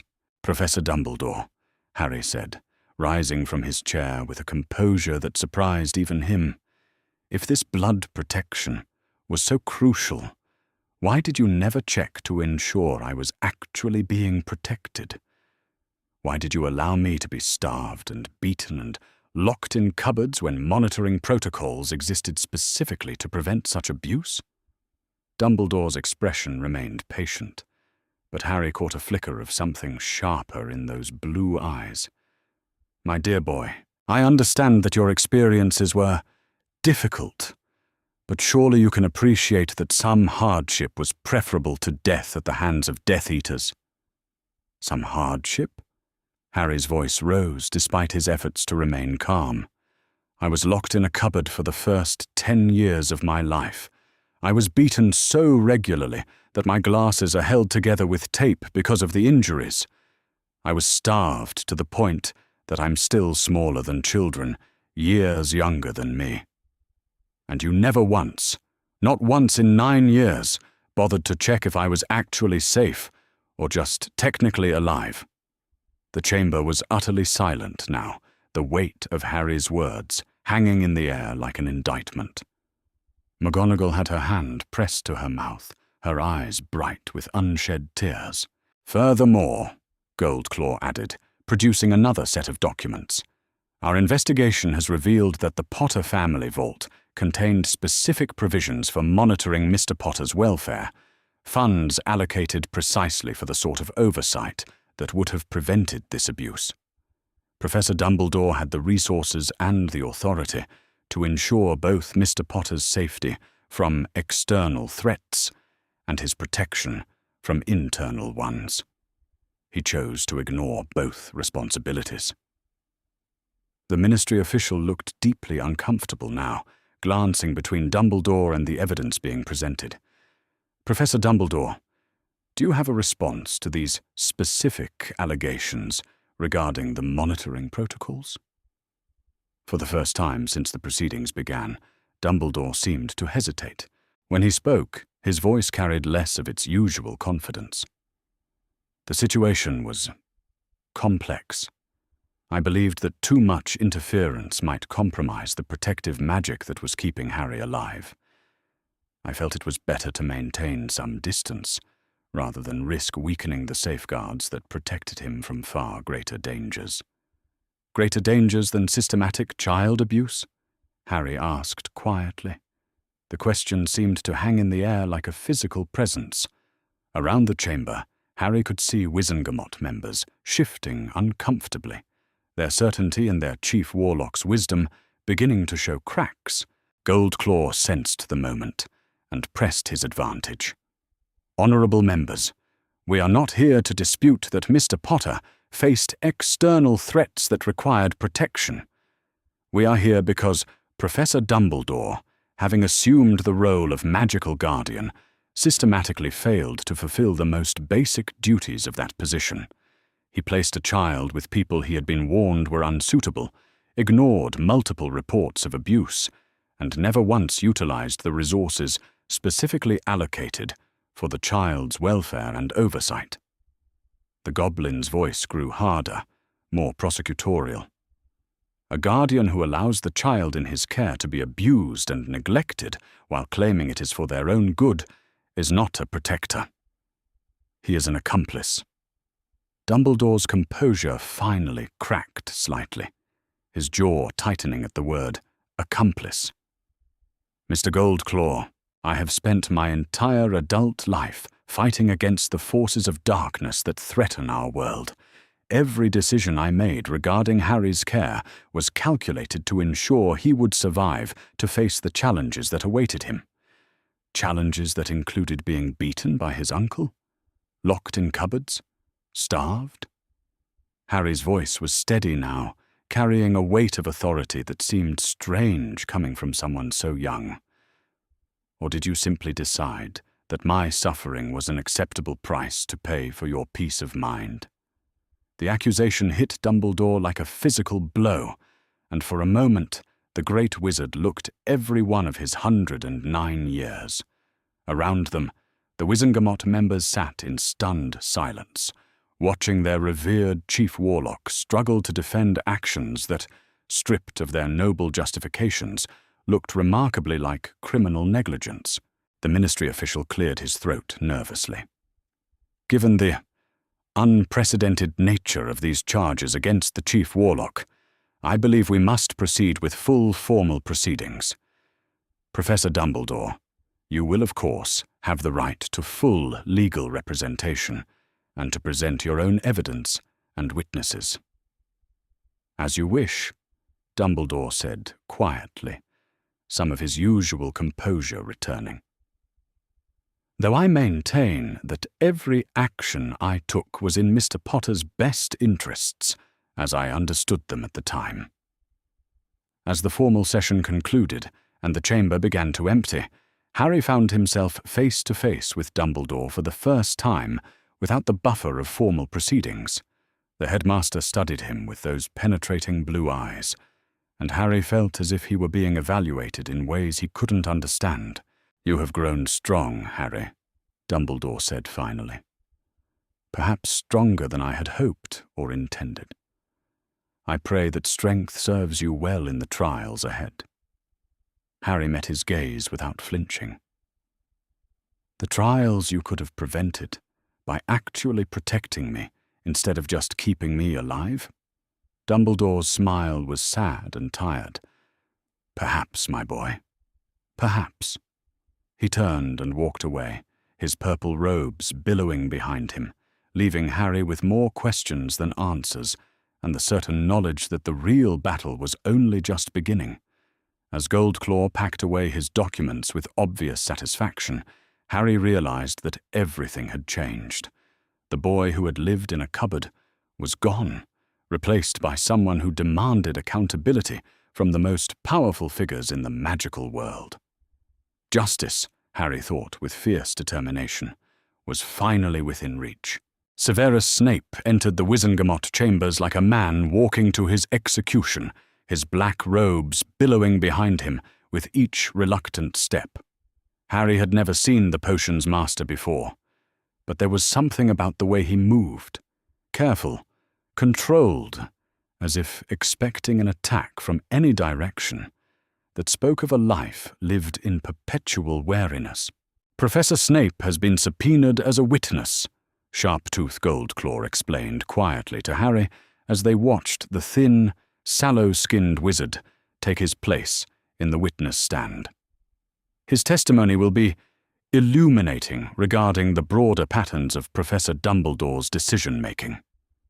Snape's dark eyes swept the chamber with obvious distaste before settling on Goldclaw with an expression of barely controlled hostility. "I am here under legal compulsion," he said, his voice carrying the sort of cold precision that could freeze blood. "I have no desire to participate in this proceeding."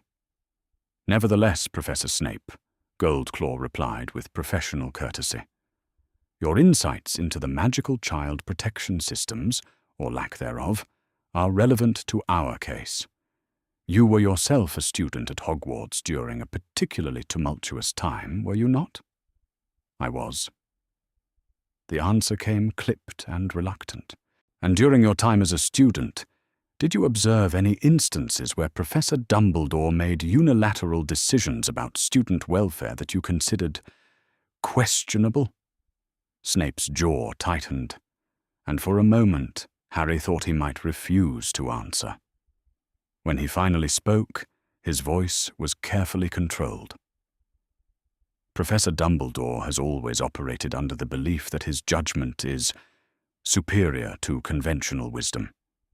This has led to situations where individual welfare is subordinated to what he perceives as the greater good. Could you be more specific? During my 6th year, a fellow student was nearly killed due to Professor Dumbledore's decision to allow a dangerous situation to continue for what he considered educational purposes."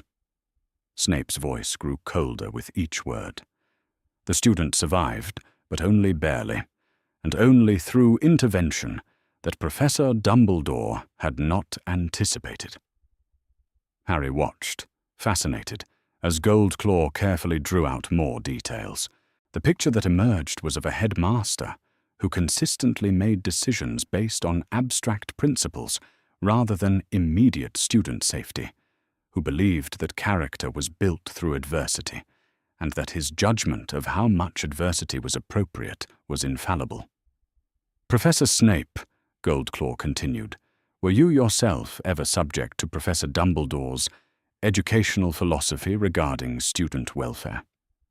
The question seemed to hit Snape like a physical blow. His pale face went even whiter, and his hands, which had been resting casually on the witness stand, clenched into fists. "I was," he said finally, his voice barely above a whisper. "Could you elaborate?" Snape was quiet for so long that Harry began to wonder if he would answer at all.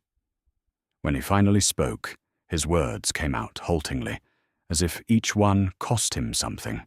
"I came from difficult circumstances.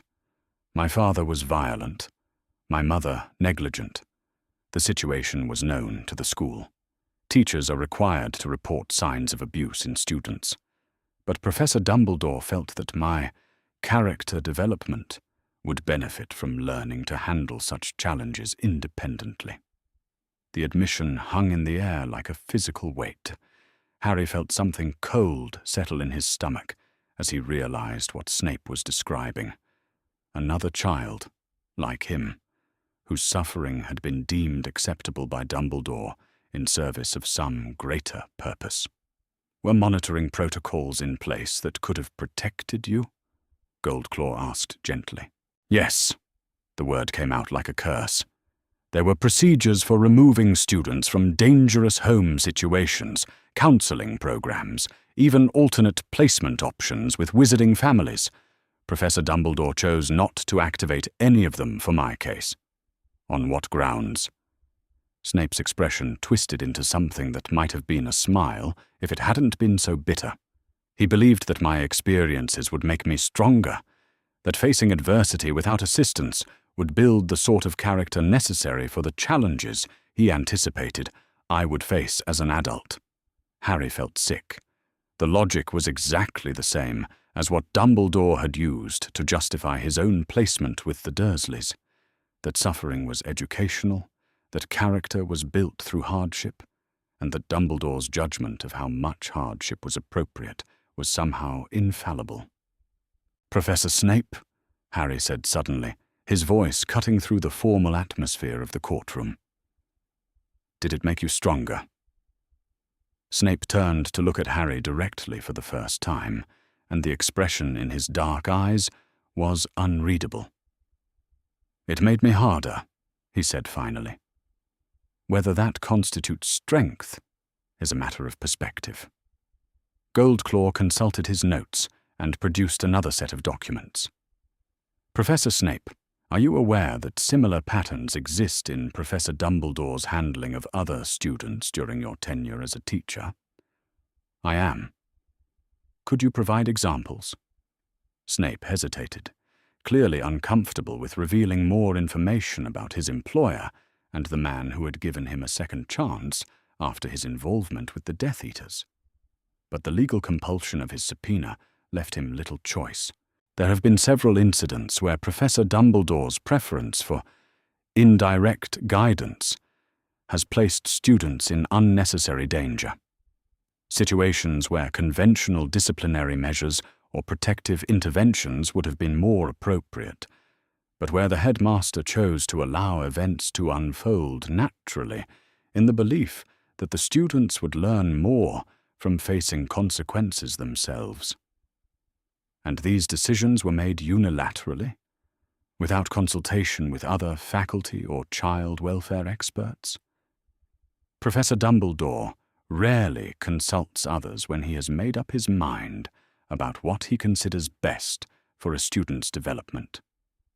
Snape's voice carried years of frustration with decisions he had apparently been powerless to influence. He operates under the assumption that his judgment is superior to established protocols and procedures. Goldclaw turned to address the Wizengamot directly. Honourable members, what we are seeing here is not an isolated incident of poor judgment regarding Mr. Potter's placement. Professor Snape's testimony reveals a systematic pattern of decision-making where Professor Dumbledore consistently prioritizes his personal educational philosophy over established child protection protocols.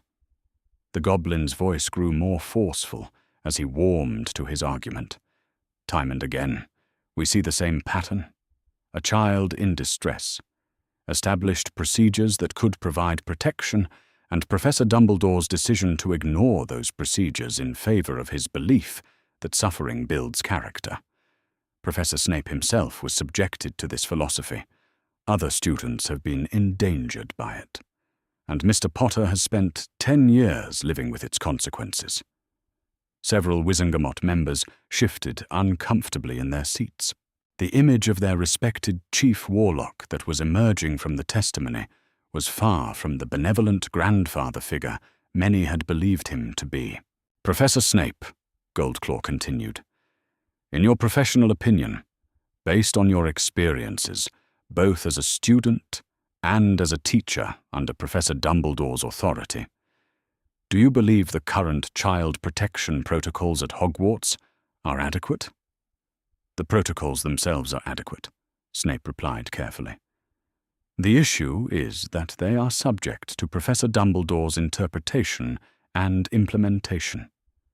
When he decides that a student's education will benefit from facing adversity without institutional support, the protocols become irrelevant. And this extends beyond Hogwarts to his role as a magical guardian?" Snape nodded slowly. "Professor Dumbledore's philosophy regarding child development does not recognize boundaries between his role as headmaster and his other responsibilities. If he believes that hardship will strengthen a child's character, he will allow that hardship to continue, regardless of the specific protocols that might apply to his various positions of authority." The testimony was devastating in its quiet precision. Snape had painted a picture of systematic negligence disguised as educational philosophy, of a man so convinced of his own wisdom that he consistently ignored the welfare systems designed to protect children in favor of his personal beliefs about character development. As the session concluded and Snape was dismissed, Harry found himself looking at the potions master with new understanding. Here was another victim of Dumbledore's educational philosophy, another child whose suffering had been deemed acceptable in service of some greater purpose. The difference was that Snape had survived to become an adult, but the cost was written in every harsh line of his face and every bitter word he spoke. "How many others?" Harry asked Goldclaw as they gathered their documents. "Others. How many other children has Dumbledore decided would benefit from his educational approach to suffering?" Goldclaw's expression was grim. "More than you might think, Mr. Potter. The files we've reviewed suggest this is not an aberration, but a consistent pattern spanning decades." Harry felt a cold fury building in his chest. It wasn't enough to seek justice for his own stolen childhood. There were others who had suffered under Dumbledore's philosophy, and still more who might suffer in the future if nothing was done to stop him. The case was no longer about one boy who had been placed with abusive relatives. It was about a system that allowed someone in authority to decide that a child's suffering was acceptable if it served his vision of their greater good. And Harry Potter was determined to tear that system down, one testimony at a time. As they left the Wizengamot chambers, Harry caught sight of Snape in a corridor, standing alone with his shoulders rigid and his face carefully blank. Without quite knowing why, Harry approached him. "Professor," he said quietly. Snape turned, his expression guarded. "Potter." "Thank you," Harry said simply, "for telling the truth." Snape studied him for a long moment, something shifting in his dark eyes. "The truth, Potter, is rarely comfortable for anyone involved, but it is occasionally necessary." As he walked away, his black robes billowing behind him like the wings of some great bird of prey, Harry realized that in Severus Snape he had found something he hadn't expected. An ally who understood exactly what Dumbledore's philosophy could cost a child. The next phase of the trial would determine whether that understanding would be enough to bring justice not just to Harry, but to all the children whose suffering had been deemed educational by the man the wizarding world trusted most. The tension in the Wizengamot chambers was palpable when the session reconvened 3 days after Snape's testimony. Harry could see it in the way the members shifted uncomfortably in their plum-colored seats, in the whispered conversations that died abruptly when Dumbledore entered, and in the careful distance that several long-time supporters maintained from their chief warlock.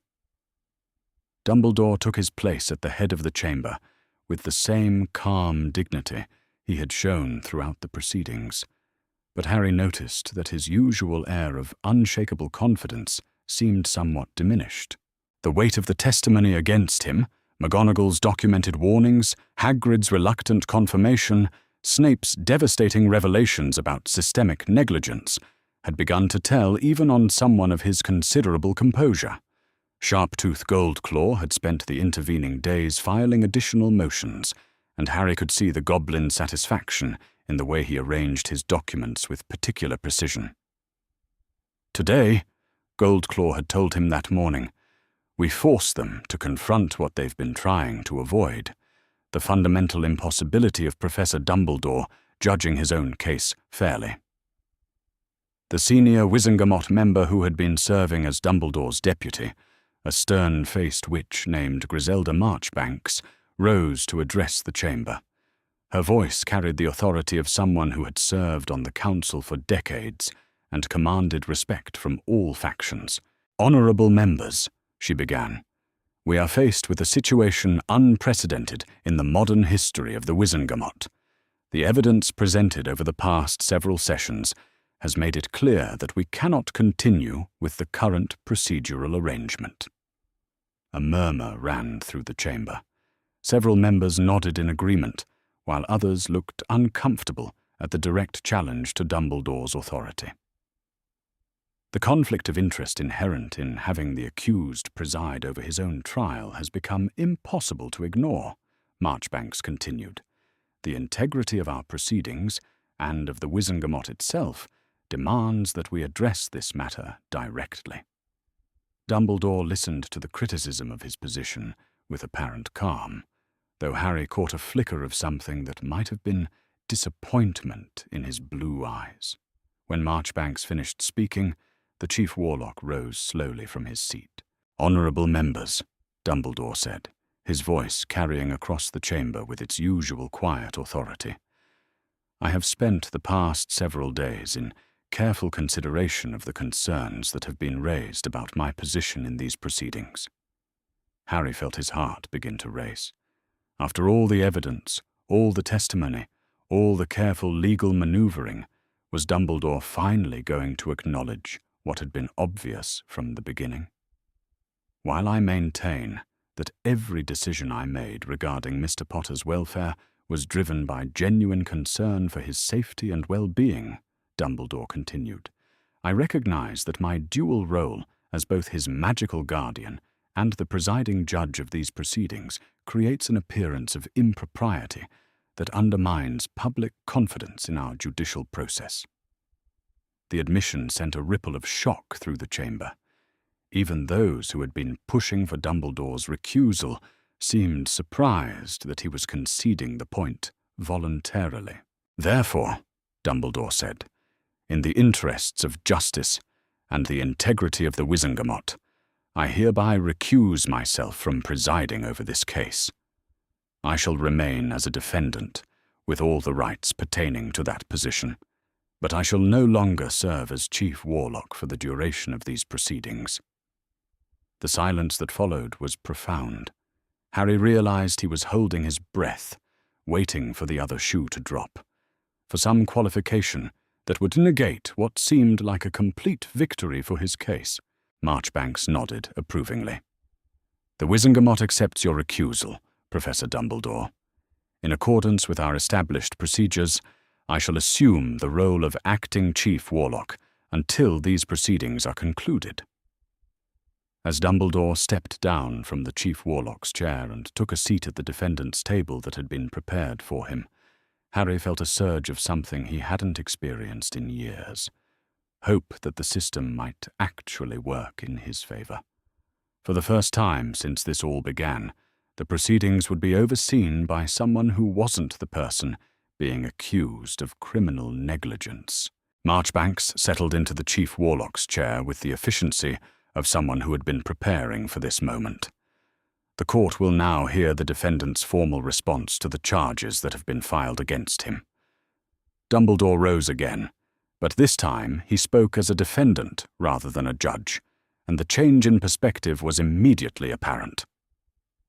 "Acting Chief Warlock Marchbanks, honourable members of the Wizengamot, I stand before you not to deny that Mr. Potter suffered during his childhood, but to provide context for the decisions that led to his placement with the Dursley family." Harry watched as Dumbledore began to present his defence with the same compelling presence he had always commanded. But now, speaking from the defendant's table rather than the position of ultimate authority, his words carried different weight. On the night of October 31st, 1981, the wizarding world faced an unprecedented threat, Dumbledore began. Voldemort had just been defeated, but his followers remained at large, and their desire for revenge against the child who had destroyed their master was both predictable and implacable. Conventional protective measures, aura guards, safe houses, even placement with respected wizarding families would have been insufficient against enemies who had already proven their willingness to torture and kill anyone who stood in their way. Dumbledore's voice grew more passionate as he continued. The only protection that could guarantee Mr. Potter's survival was the ancient magic invoked by his mother's sacrifice. By placing him with his mother's sister, with family who shared Lily Potter's blood, I was able to extend and strengthen that protection.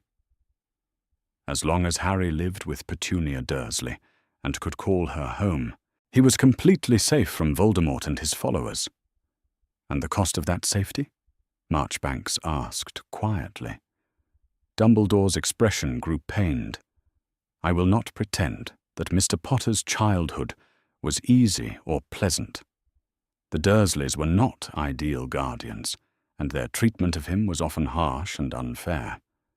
But the alternative, his certain death at the hands of Death Eaters, was far worse than even the most severe mistreatment he might suffer at his relatives' hands. Harry felt anger rising in his chest at the casual way Dumbledore dismissed his suffering as harsh and unfair, but he forced himself to remain quiet. This was Dumbledore's chance to make his case. There would be time for rebuttal.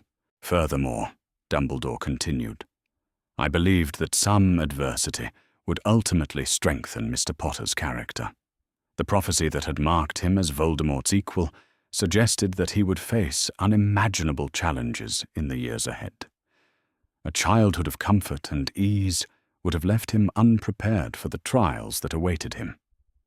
So you deliberately allowed his abuse to continue? Marchbanks asked. I allowed him to face manageable hardships in a controlled environment rather than lethal dangers in the wider world, Dumbledore corrected.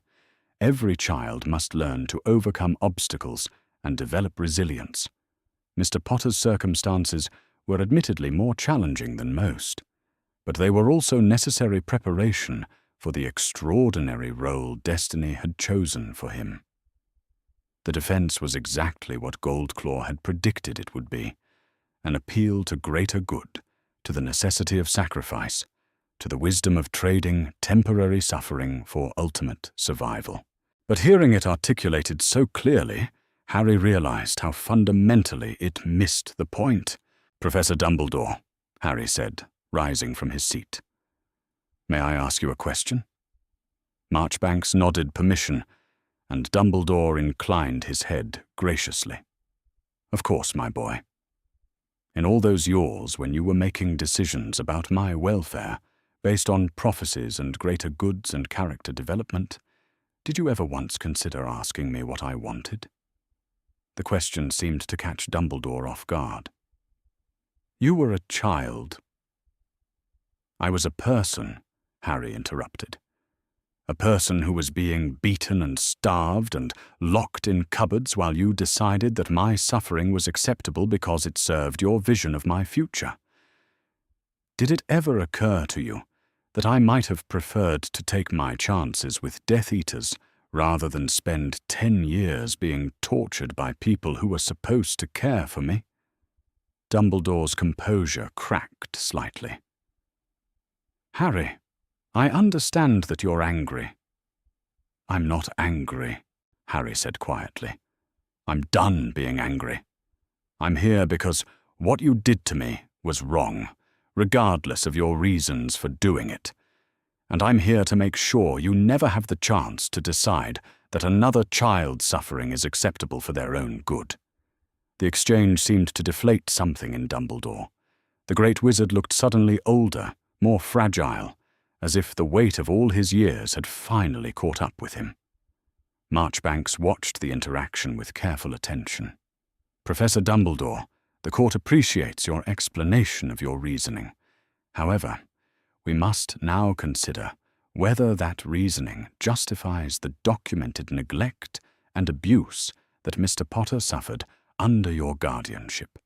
The defense of necessity requires not only that the threat be real, but that the protective measures taken be the least harmful option available." "I believe they were," Dumbledore said, but his voice lacked its usual conviction. "That," Marchbanks replied, "is what this trial will determine. We shall examine all the evidence, hear all the testimony, and render a judgment based on the facts rather than assumptions about what might have been necessary." As the session concluded and the chamber began to empty, Harry found himself watching Dumbledore with something approaching pity. The man who had seemed so omnipotent, so certain of his own wisdom, now looked like what he was, an aging wizard who had made terrible decisions based on incomplete information and excessive confidence in his own judgment. But pity, Harry realized, was not the same as forgiveness, and understanding Dumbledore's motivations was not the same as excusing his actions. The trial would continue under neutral leadership, and for the first time, Harry truly believed that justice might be possible. The medical examination area that had been set up in a private chamber adjacent to the main Wizengamot Hall was unlike anything Harry had ever seen. Magical instruments hummed softly on floating shelves, crystalline devices pulsed with their own inner light, and the air itself seemed to shimmer with diagnostic spells designed to reveal the body's deepest secrets. Harry stood nervously beside the examination table while healer Miriam Strout, a middle-aged witch with greying hair and the sort of competent, no-nonsense demeanor that suggested she had seen everything, prepared her instruments. She had been called in as an expert witness, specifically because of her specialization in magical pediatric medicine and her extensive experience documenting the effects of long-term abuse. "Now then, Mr. Potter," Healer Strout said gently, her voice carrying the professional warmth that healers used with frightened patients. "I know this may be uncomfortable, but everything we discover here will help ensure that what happened to you never happens to another child. Can you be brave for just a little while longer?" Harry nodded, though his stomach was churning with anxiety. The idea of being examined, of having strangers document and quantify his suffering, made him feel exposed in ways that had nothing to do with removing his oversized shirt and trousers. Sharptooth Goldclaw stood nearby with his ever-present notepad, ready to transcribe the healer's findings for the official record. McGonagall and Hagrid sat in the witness gallery, their faces already showing the pain of what they knew would be revealed. Even Dumbledore was present, his expression grave as he prepared to hear the full extent of the damage his decisions had caused. Acting Chief Warlock Marchbanks observed from the judicial seat that had been brought into the examination chamber. "Healer Strout, please proceed with your evaluation and provide your findings for the record." The healer began with a series of diagnostic spells that washed over Harry in waves of warm, tingling light. Each spell revealed something new, and with each revelation, Harry watched her expression grow more grim. "Initial assessment," Healer Strout began, her professional voice carefully controlled, "shows significant evidence of chronic malnutrition extending over a period of years. The patient's height and weight are both substantially below normal parameters for a 10-year-old male. Based on bone density scans and magical growth assessments, I estimate Mr. Potter is approximately 15 to 18 months behind normal development patterns." She moved to examine Harry's arms and torso, her gentle hands finding every old injury with practiced efficiency. Multiple healed fractures in the ribcage, consistent with repeated blunt force trauma. Extensive scarring on the back and shoulders. Pattern suggests prolonged confinement in cramped conditions. The patient's posture and muscle development show clear signs of prolonged periods spent in a confined space, likely a room or area significantly smaller than would be appropriate for a growing child. Harry found himself staring at the ceiling as the healer continued her examination, trying not to think about what each clinical description meant in terms of his lived experience. A confined space was his cupboard. Blunt force trauma was Uncle Vernon's fists. Chronic malnutrition was years of being sent to bed hungry. The patient's dental development shows evidence of poor nutrition during critical growth periods, Healer Strout continued. Additionally, there are signs of repeated facial trauma. The nasal bone has been broken at least twice, and there's significant damage around the orbital area that has healed improperly. She gestured to Harry's glasses, held together with their ever-present tape. The patient's corrective lenses have been repeatedly damaged and inadequately repaired, suggesting both deliberate destruction and neglect of proper medical care. In your professional opinion, Goldclaw interjected, are these injuries consistent with systematic abuse over an extended period? Absolutely, Healer Strout replied without hesitation. The pattern of injuries, their age and distribution, and the evidence of chronic neglect all point to sustained physical and emotional abuse spanning several years. This is not the result of normal childhood accidents or temporary hardship. This is the result of deliberate and systematic mistreatment. She moved on to psychological assessments, casting spells that revealed the mind's response to trauma. Harry felt the magic probing at memories he preferred to keep buried, and his hands began to shake despite his efforts to remain calm. The psychological evaluation reveals significant trauma markers, Healer Strout reported. Hypervigilance, startle responses consistent with chronic fear, and adaptation behaviors typical of children who have learned to make themselves invisible to avoid punishment. The patient shows clear signs of what we call survival mode, a psychological state where normal development is suspended in favor of basic self-protection. She paused in her examination to look directly at the assembled witnesses. In 30 years of magical pediatric medicine, I have rarely seen a case of such comprehensive and systematic abuse. This child has been failed not just by his immediate caregivers, but by every system that should have protected him. The words hung in the chamber like a physical presence. McGonagall had tears streaming down her face, while Hagrid looked as if he might be sick. Even Dumbledore's composure had cracked, his face showing the full weight of what his decisions had cost.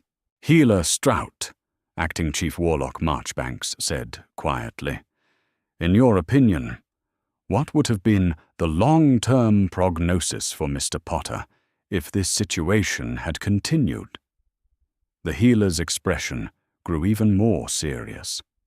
Without intervention, Mr. Potter would likely have suffered permanent physical development issues, chronic health problems, and severe psychological trauma that could have affected his ability to form healthy relationships for the rest of his life. In the most extreme cases, children subjected to this level of systematic abuse often— She paused, glancing at Harry with visible reluctance. Often do not survive to adulthood. The clinical assessment complete, Goldclaw called McGonagall to the witness stand to provide testimony about alternative arrangements that could have prevented Harry's suffering.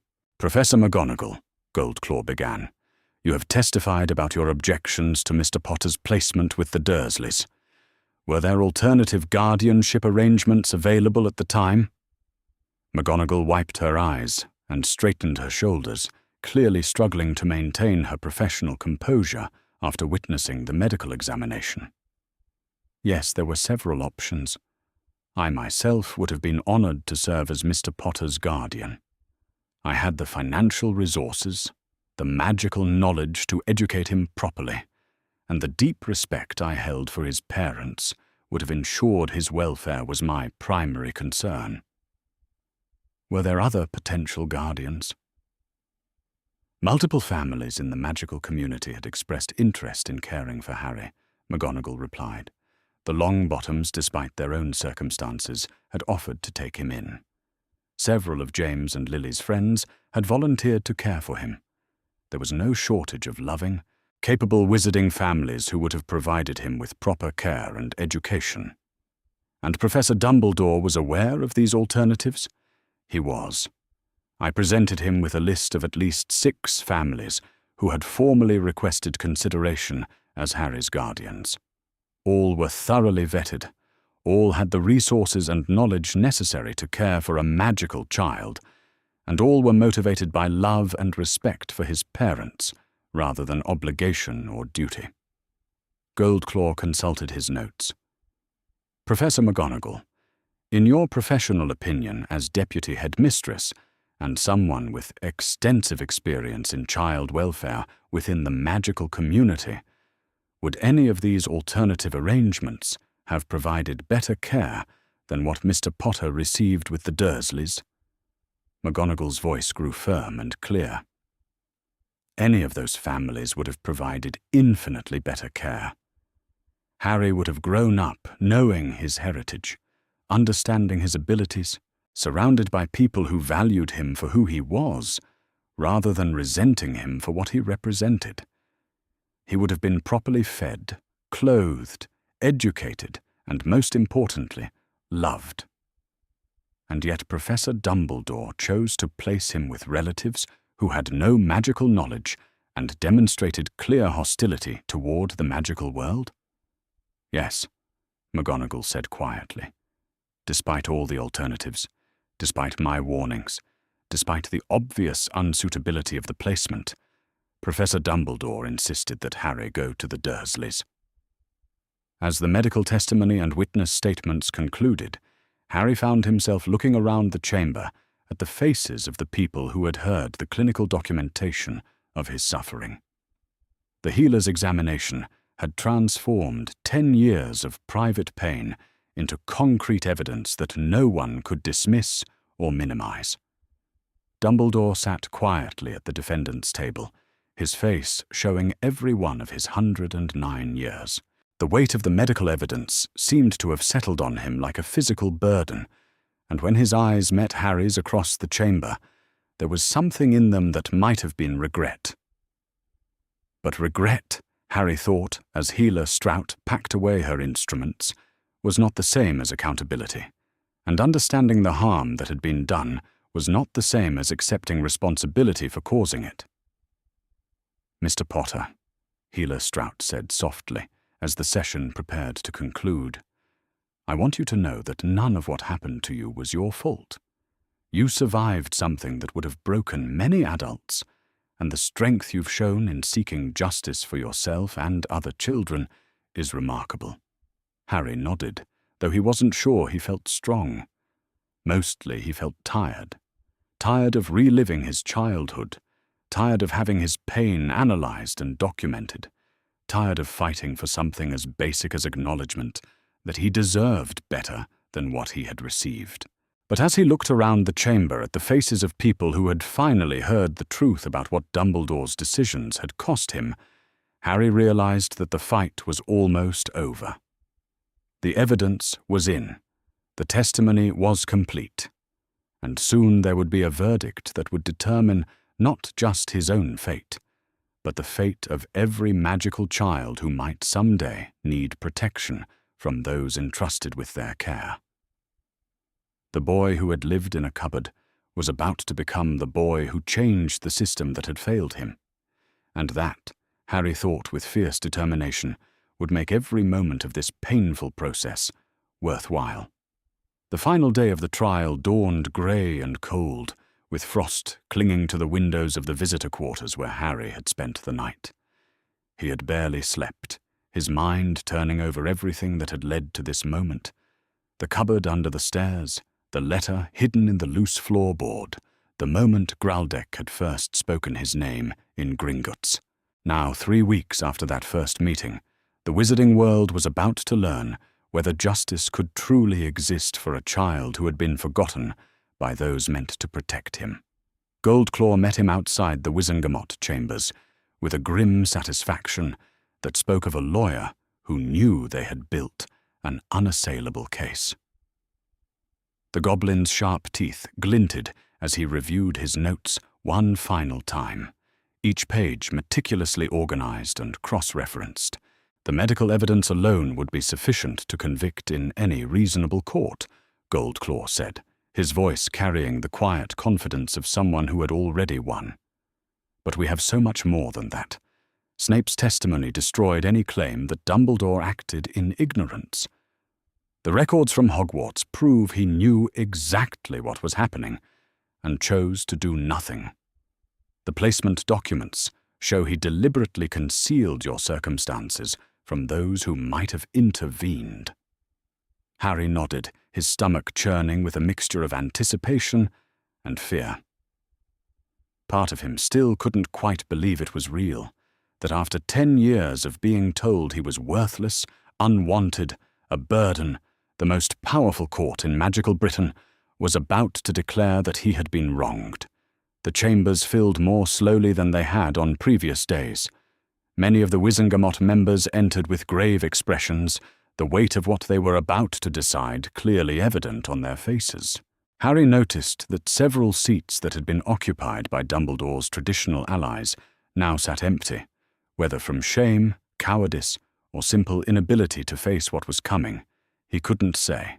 Acting Chief Warlock Bones called the session to order, with a sharp rap of her gavel, her voice carrying none of the warmth Harry remembered from their private conversation.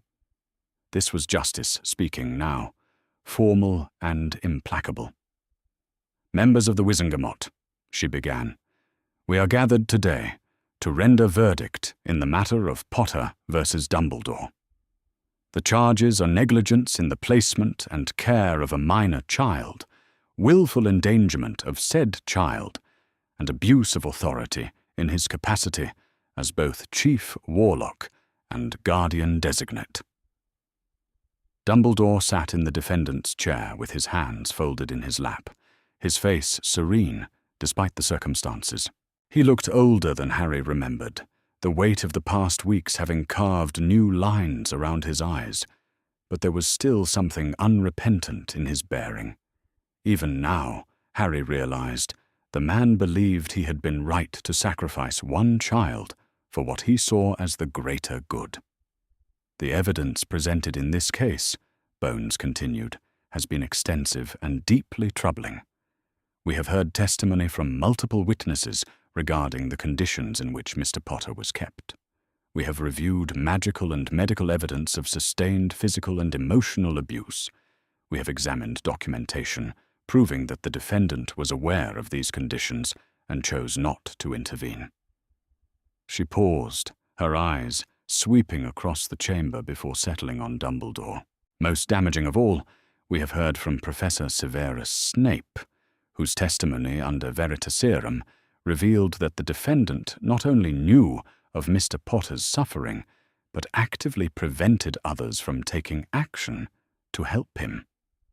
The court finds these facts established beyond any reasonable doubt." Harry's heart began to pound. Around him, he could hear the subtle sounds of people shifting in their seats, the tension in the room building to an almost unbearable level.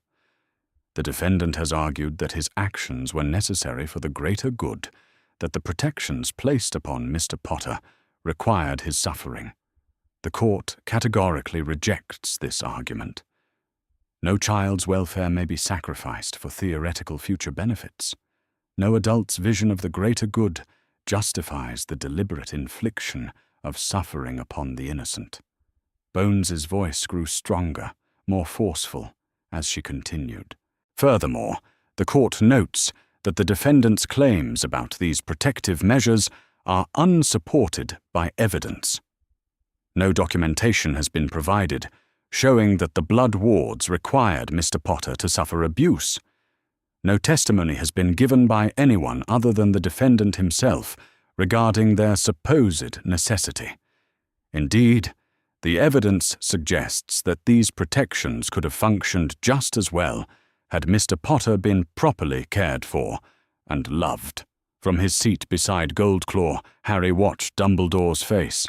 For the first time since the trial began, cracks were beginning to show in the old man's composure. His hands, which had remained perfectly still throughout the proceedings, now trembled slightly against his robes. "The question before this court," Bones said, "is not whether Albus Dumbledore believed he was acting for the good of the wizarding world. The question is whether he fulfilled his duty of care to a child placed in his trust. On this matter, the evidence is unambiguous."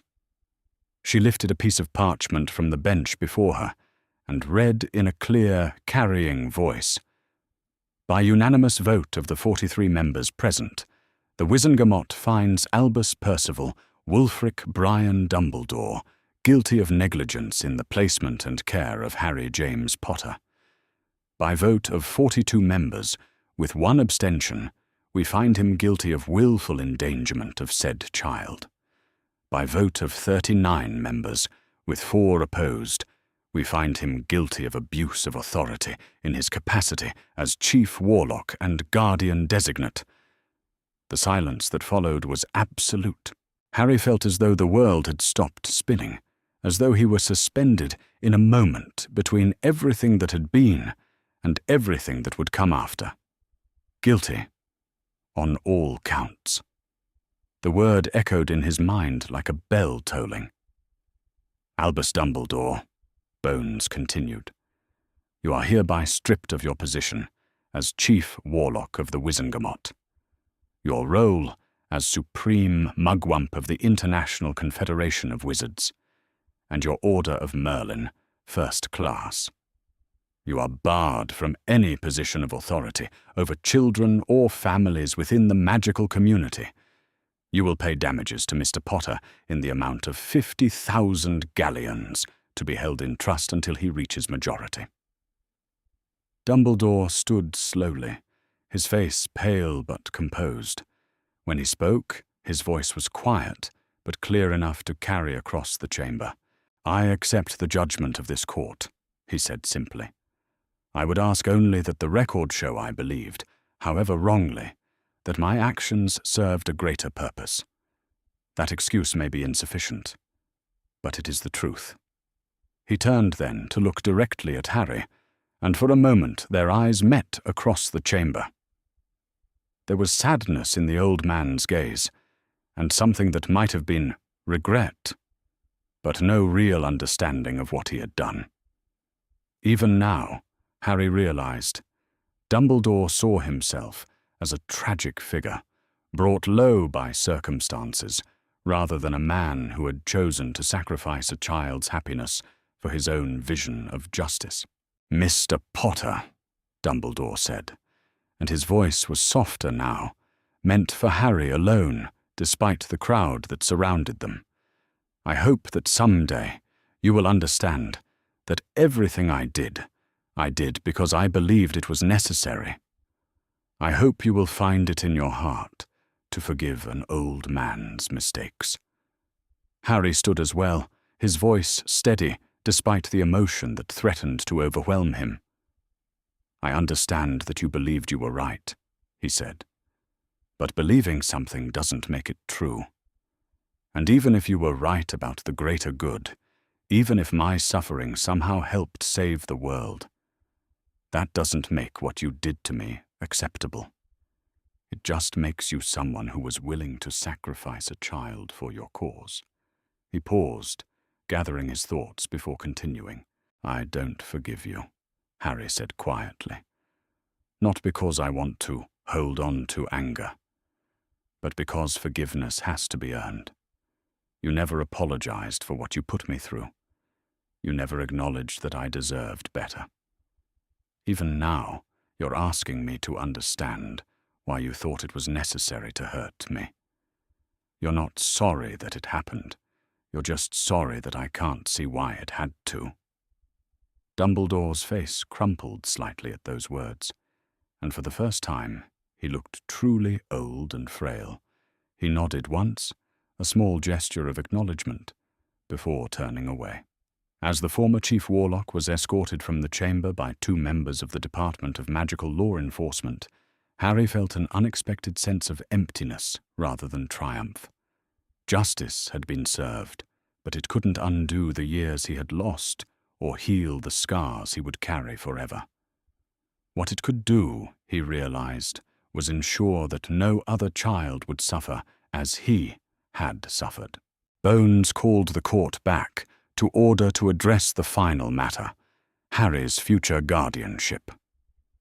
Given the extraordinary circumstances of this case, she announced, the Department for the Regulation and Control of Magical Creatures has worked with the Department of Magical Law Enforcement to establish an unprecedented arrangement. Mr. Potter will be placed under the joint guardianship of Sharp-Tooth Goldclaw of Gringotts Wizarding Bank and Minerva McGonagall, Deputy Headmistress of Hogwarts School. Harry's head snapped up in surprise. He had known that new guardians would need to be arranged, but he hadn't expected this particular combination. Professor McGonagall, Bones continued, will assume responsibility for Mr. Potter's magical education and cultural integration. Solicitor Goldclaw will manage his financial affairs and legal interests, ensuring that his considerable inheritance is properly protected and administered. Both guardians have agreed to maintain residences in both magical and Muggle Britain to provide Mr. Potter with exposure to both worlds. McGonagall rose from her seat in the witness section, her expression combining relief with determination. She had testified earlier in the trial about her regret at not investigating Harry's circumstances more thoroughly, and Harry could see that she viewed this guardianship as a chance for redemption as much as responsibility. The arrangement will be reviewed annually, Bones concluded, with Mr. Potter's own preferences given increasing weight as he matures. The goal is to provide him with the stability and support he should have received from the beginning, while respecting his autonomy and right to determine his own future.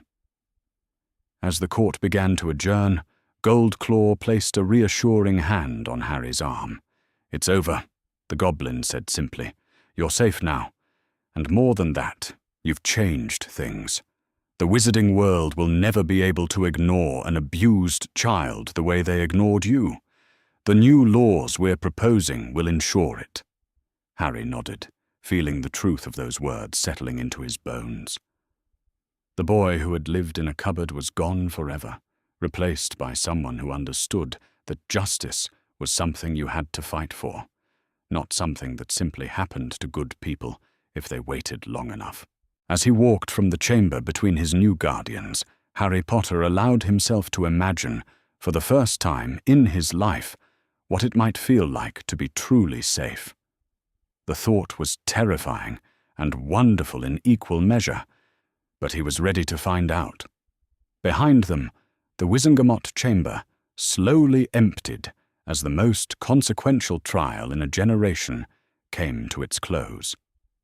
The wizarding world would wake up tomorrow to discover that even their greatest heroes could be held accountable for their failures, and that sometimes justice came not from above, but from the courage of those who refused to accept that their suffering was necessary.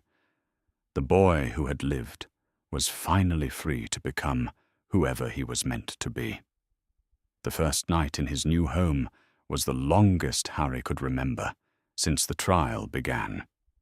McGonagall had taken him to her cottage in Hogsmeade immediately after the verdict, while Goldclaw handled the remaining legal formalities at the ministry. The cottage was warm and lived in, with books stacked on every available surface, and the lingering scent of tea and biscuits that spoke of a life built around simple comforts. "This will be your room," McGonagall had said, opening the door to a space that was larger than the entire cupboard under the stairs. "I've left it mostly bare, so you can decide how you'd like it arranged. We can go shopping for proper furnishings once you've settled in." Harry had nodded and thanked her, but the kindness in her voice had been almost overwhelming. For 10 years, every conversation about his living arrangements had been conducted in tones of resignation or irritation. No one had ever asked what he might want his room to look like. Now, lying in a real bed with clean sheets and a window that looked out onto rolling hills instead of the underside of a staircase, Harry found himself unable to sleep. Not from fear or hunger or the cramped pain of sleeping in too small a space, but from the sheer impossibility of believing that this was real and permanent. Every few minutes, he would sit up and look around the room, half expecting to wake up back in the cupboard with Uncle Vernon's fist pounding on the door. But each time, the room was still there. The window still showed the star-filled sky. The wardrobe still stood open and empty, waiting for him to fill it with clothes that would actually fit him properly. Around midnight, he heard a soft knock on the door. "Harry?" McGonagall's voice was gentle, careful not to startle him. "I noticed your light was still on. Are you having trouble sleeping?" "I'm fine," Harry said automatically, then caught himself. He was supposed to be safe here. Safe meant he could tell the truth when something was wrong. "Actually, I keep thinking I'm going to wake up back there." The door opened quietly, and McGonagall appeared in the doorway, wearing a tartan dressing gown and a concerned expression. "May I come in?"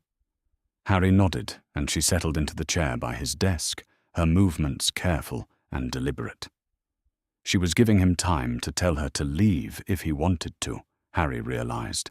That was something else he was going to have to get used to. Adults asking permission instead of simply taking what they wanted. "It's perfectly normal to have difficulty adjusting," McGonagall said quietly. "You've lived with uncertainty and fear for so long that safety feels foreign. Your mind expects the other shoe to drop, because it always has before." "How long does it take?" Harry asked, surprising himself with the question. "To feel normal?" McGonagall considered this carefully. "I don't know," she admitted. "Everyone heals at their own pace. But I can tell you that it does happen, given time and patience and people who care about your well-being." She stood and moved to the window, looking out at the moonlit landscape. "When I was a girl, we had a cat who had been badly mistreated before he came to us.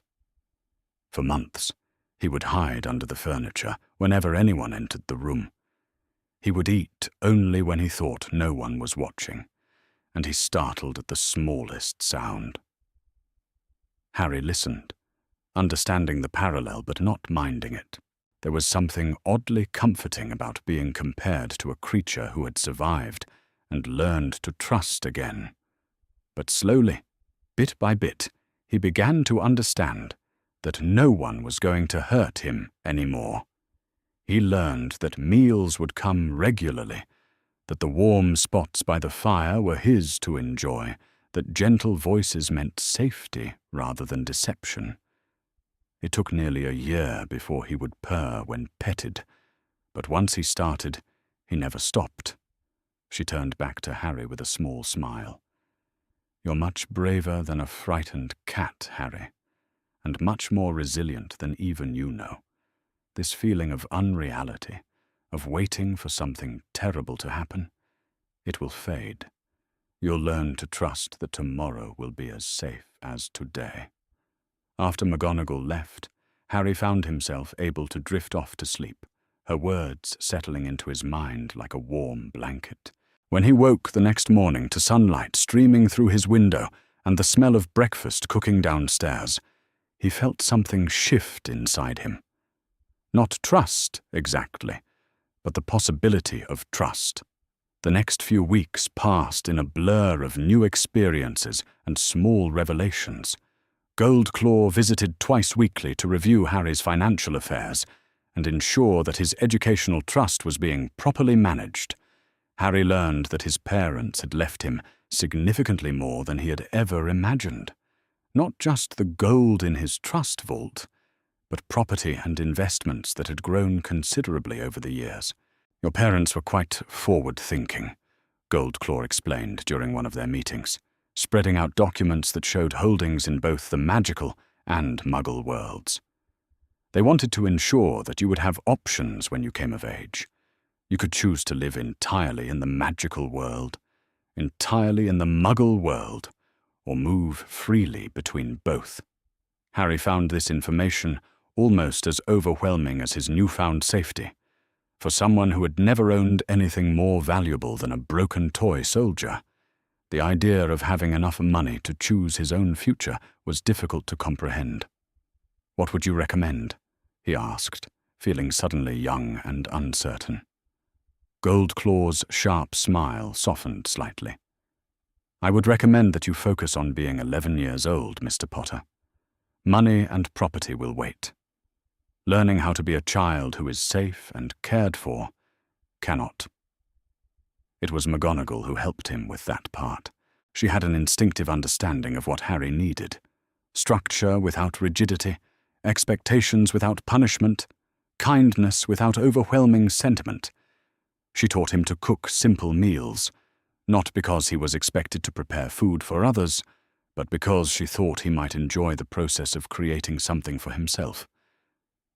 She took him shopping for clothes that fit properly, watching with quiet satisfaction as he chose colors and styles based on what he liked rather than what was available in Dudley's cast-offs.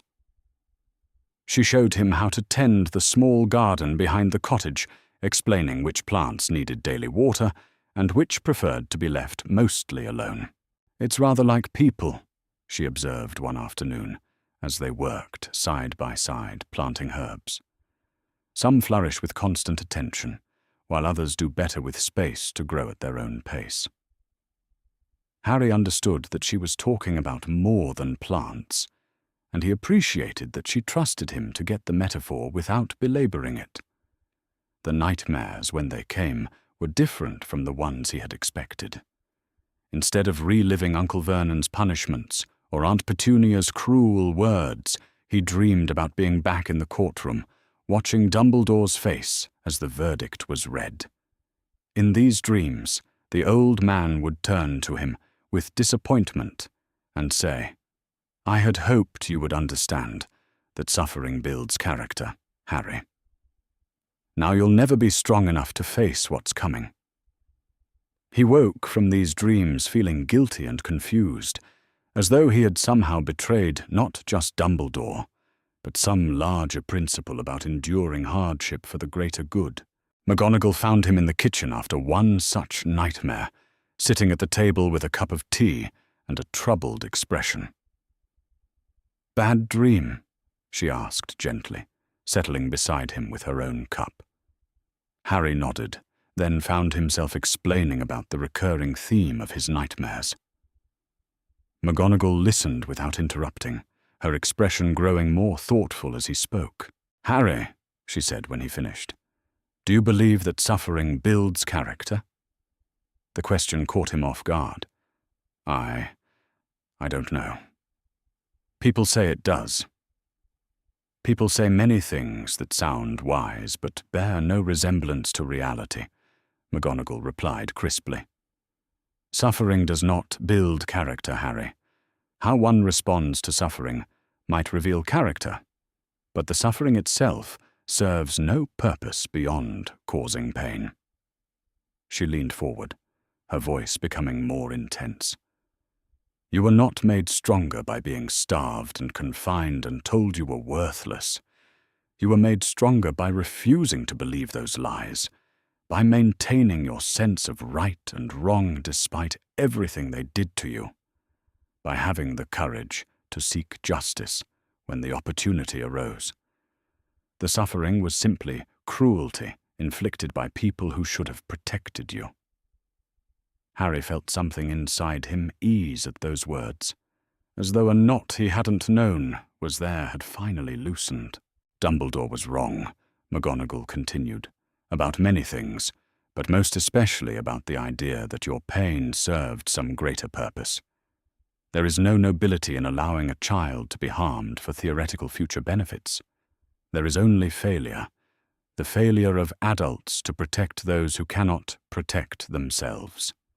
Over the following days, Harry found himself thinking about that conversation frequently. He began to understand that the guilt he felt about the trial's outcome wasn't really about Dumbledore at all.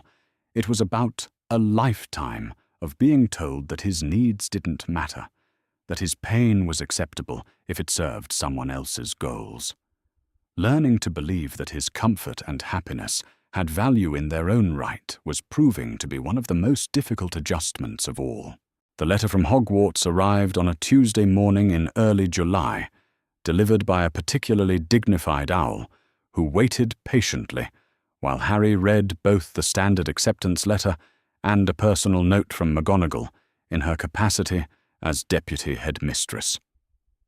The note explained that special arrangements had been made for his housing and security, that he would have access to additional academic support if needed, and that the entire staff was aware of his circumstances and committed to ensuring his success and well-being. "It feels strange," Harry admitted to Goldclaw during their next meeting, "knowing that everyone will know about the trial before I even get there." "Fame is a burden, whether it comes from heroism or victimhood," the Goblin replied thoughtfully. "But you have something now that you didn't have before. Adults who are committed to helping you manage that burden rather than exploiting it for their own purposes." Harry nodded, understanding the truth of that statement. For the first time in his life, the people in positions of authority over him seemed to view his welfare as their primary responsibility, rather than an inconvenient complication to their larger plans. As summer progressed and the start of term drew closer, Harry found himself looking forward to Hogwarts with a mixture of excitement and nervousness that felt remarkably normal. He was curious about classes and spells and the castle that would be his home for most of the year. He wondered about making friends and whether he would be any good at magic, and what it would be like to live among people who understood the world he was finally becoming part of. For the first time since learning he was a wizard, Harry Potter was approaching Hogwarts not as a weapon to be wielded or a symbol to be managed, but as a student with the right to learn and grow and make mistakes in safety. It was, he thought, as he packed his new school trunk with books and robes that actually belonged to him, a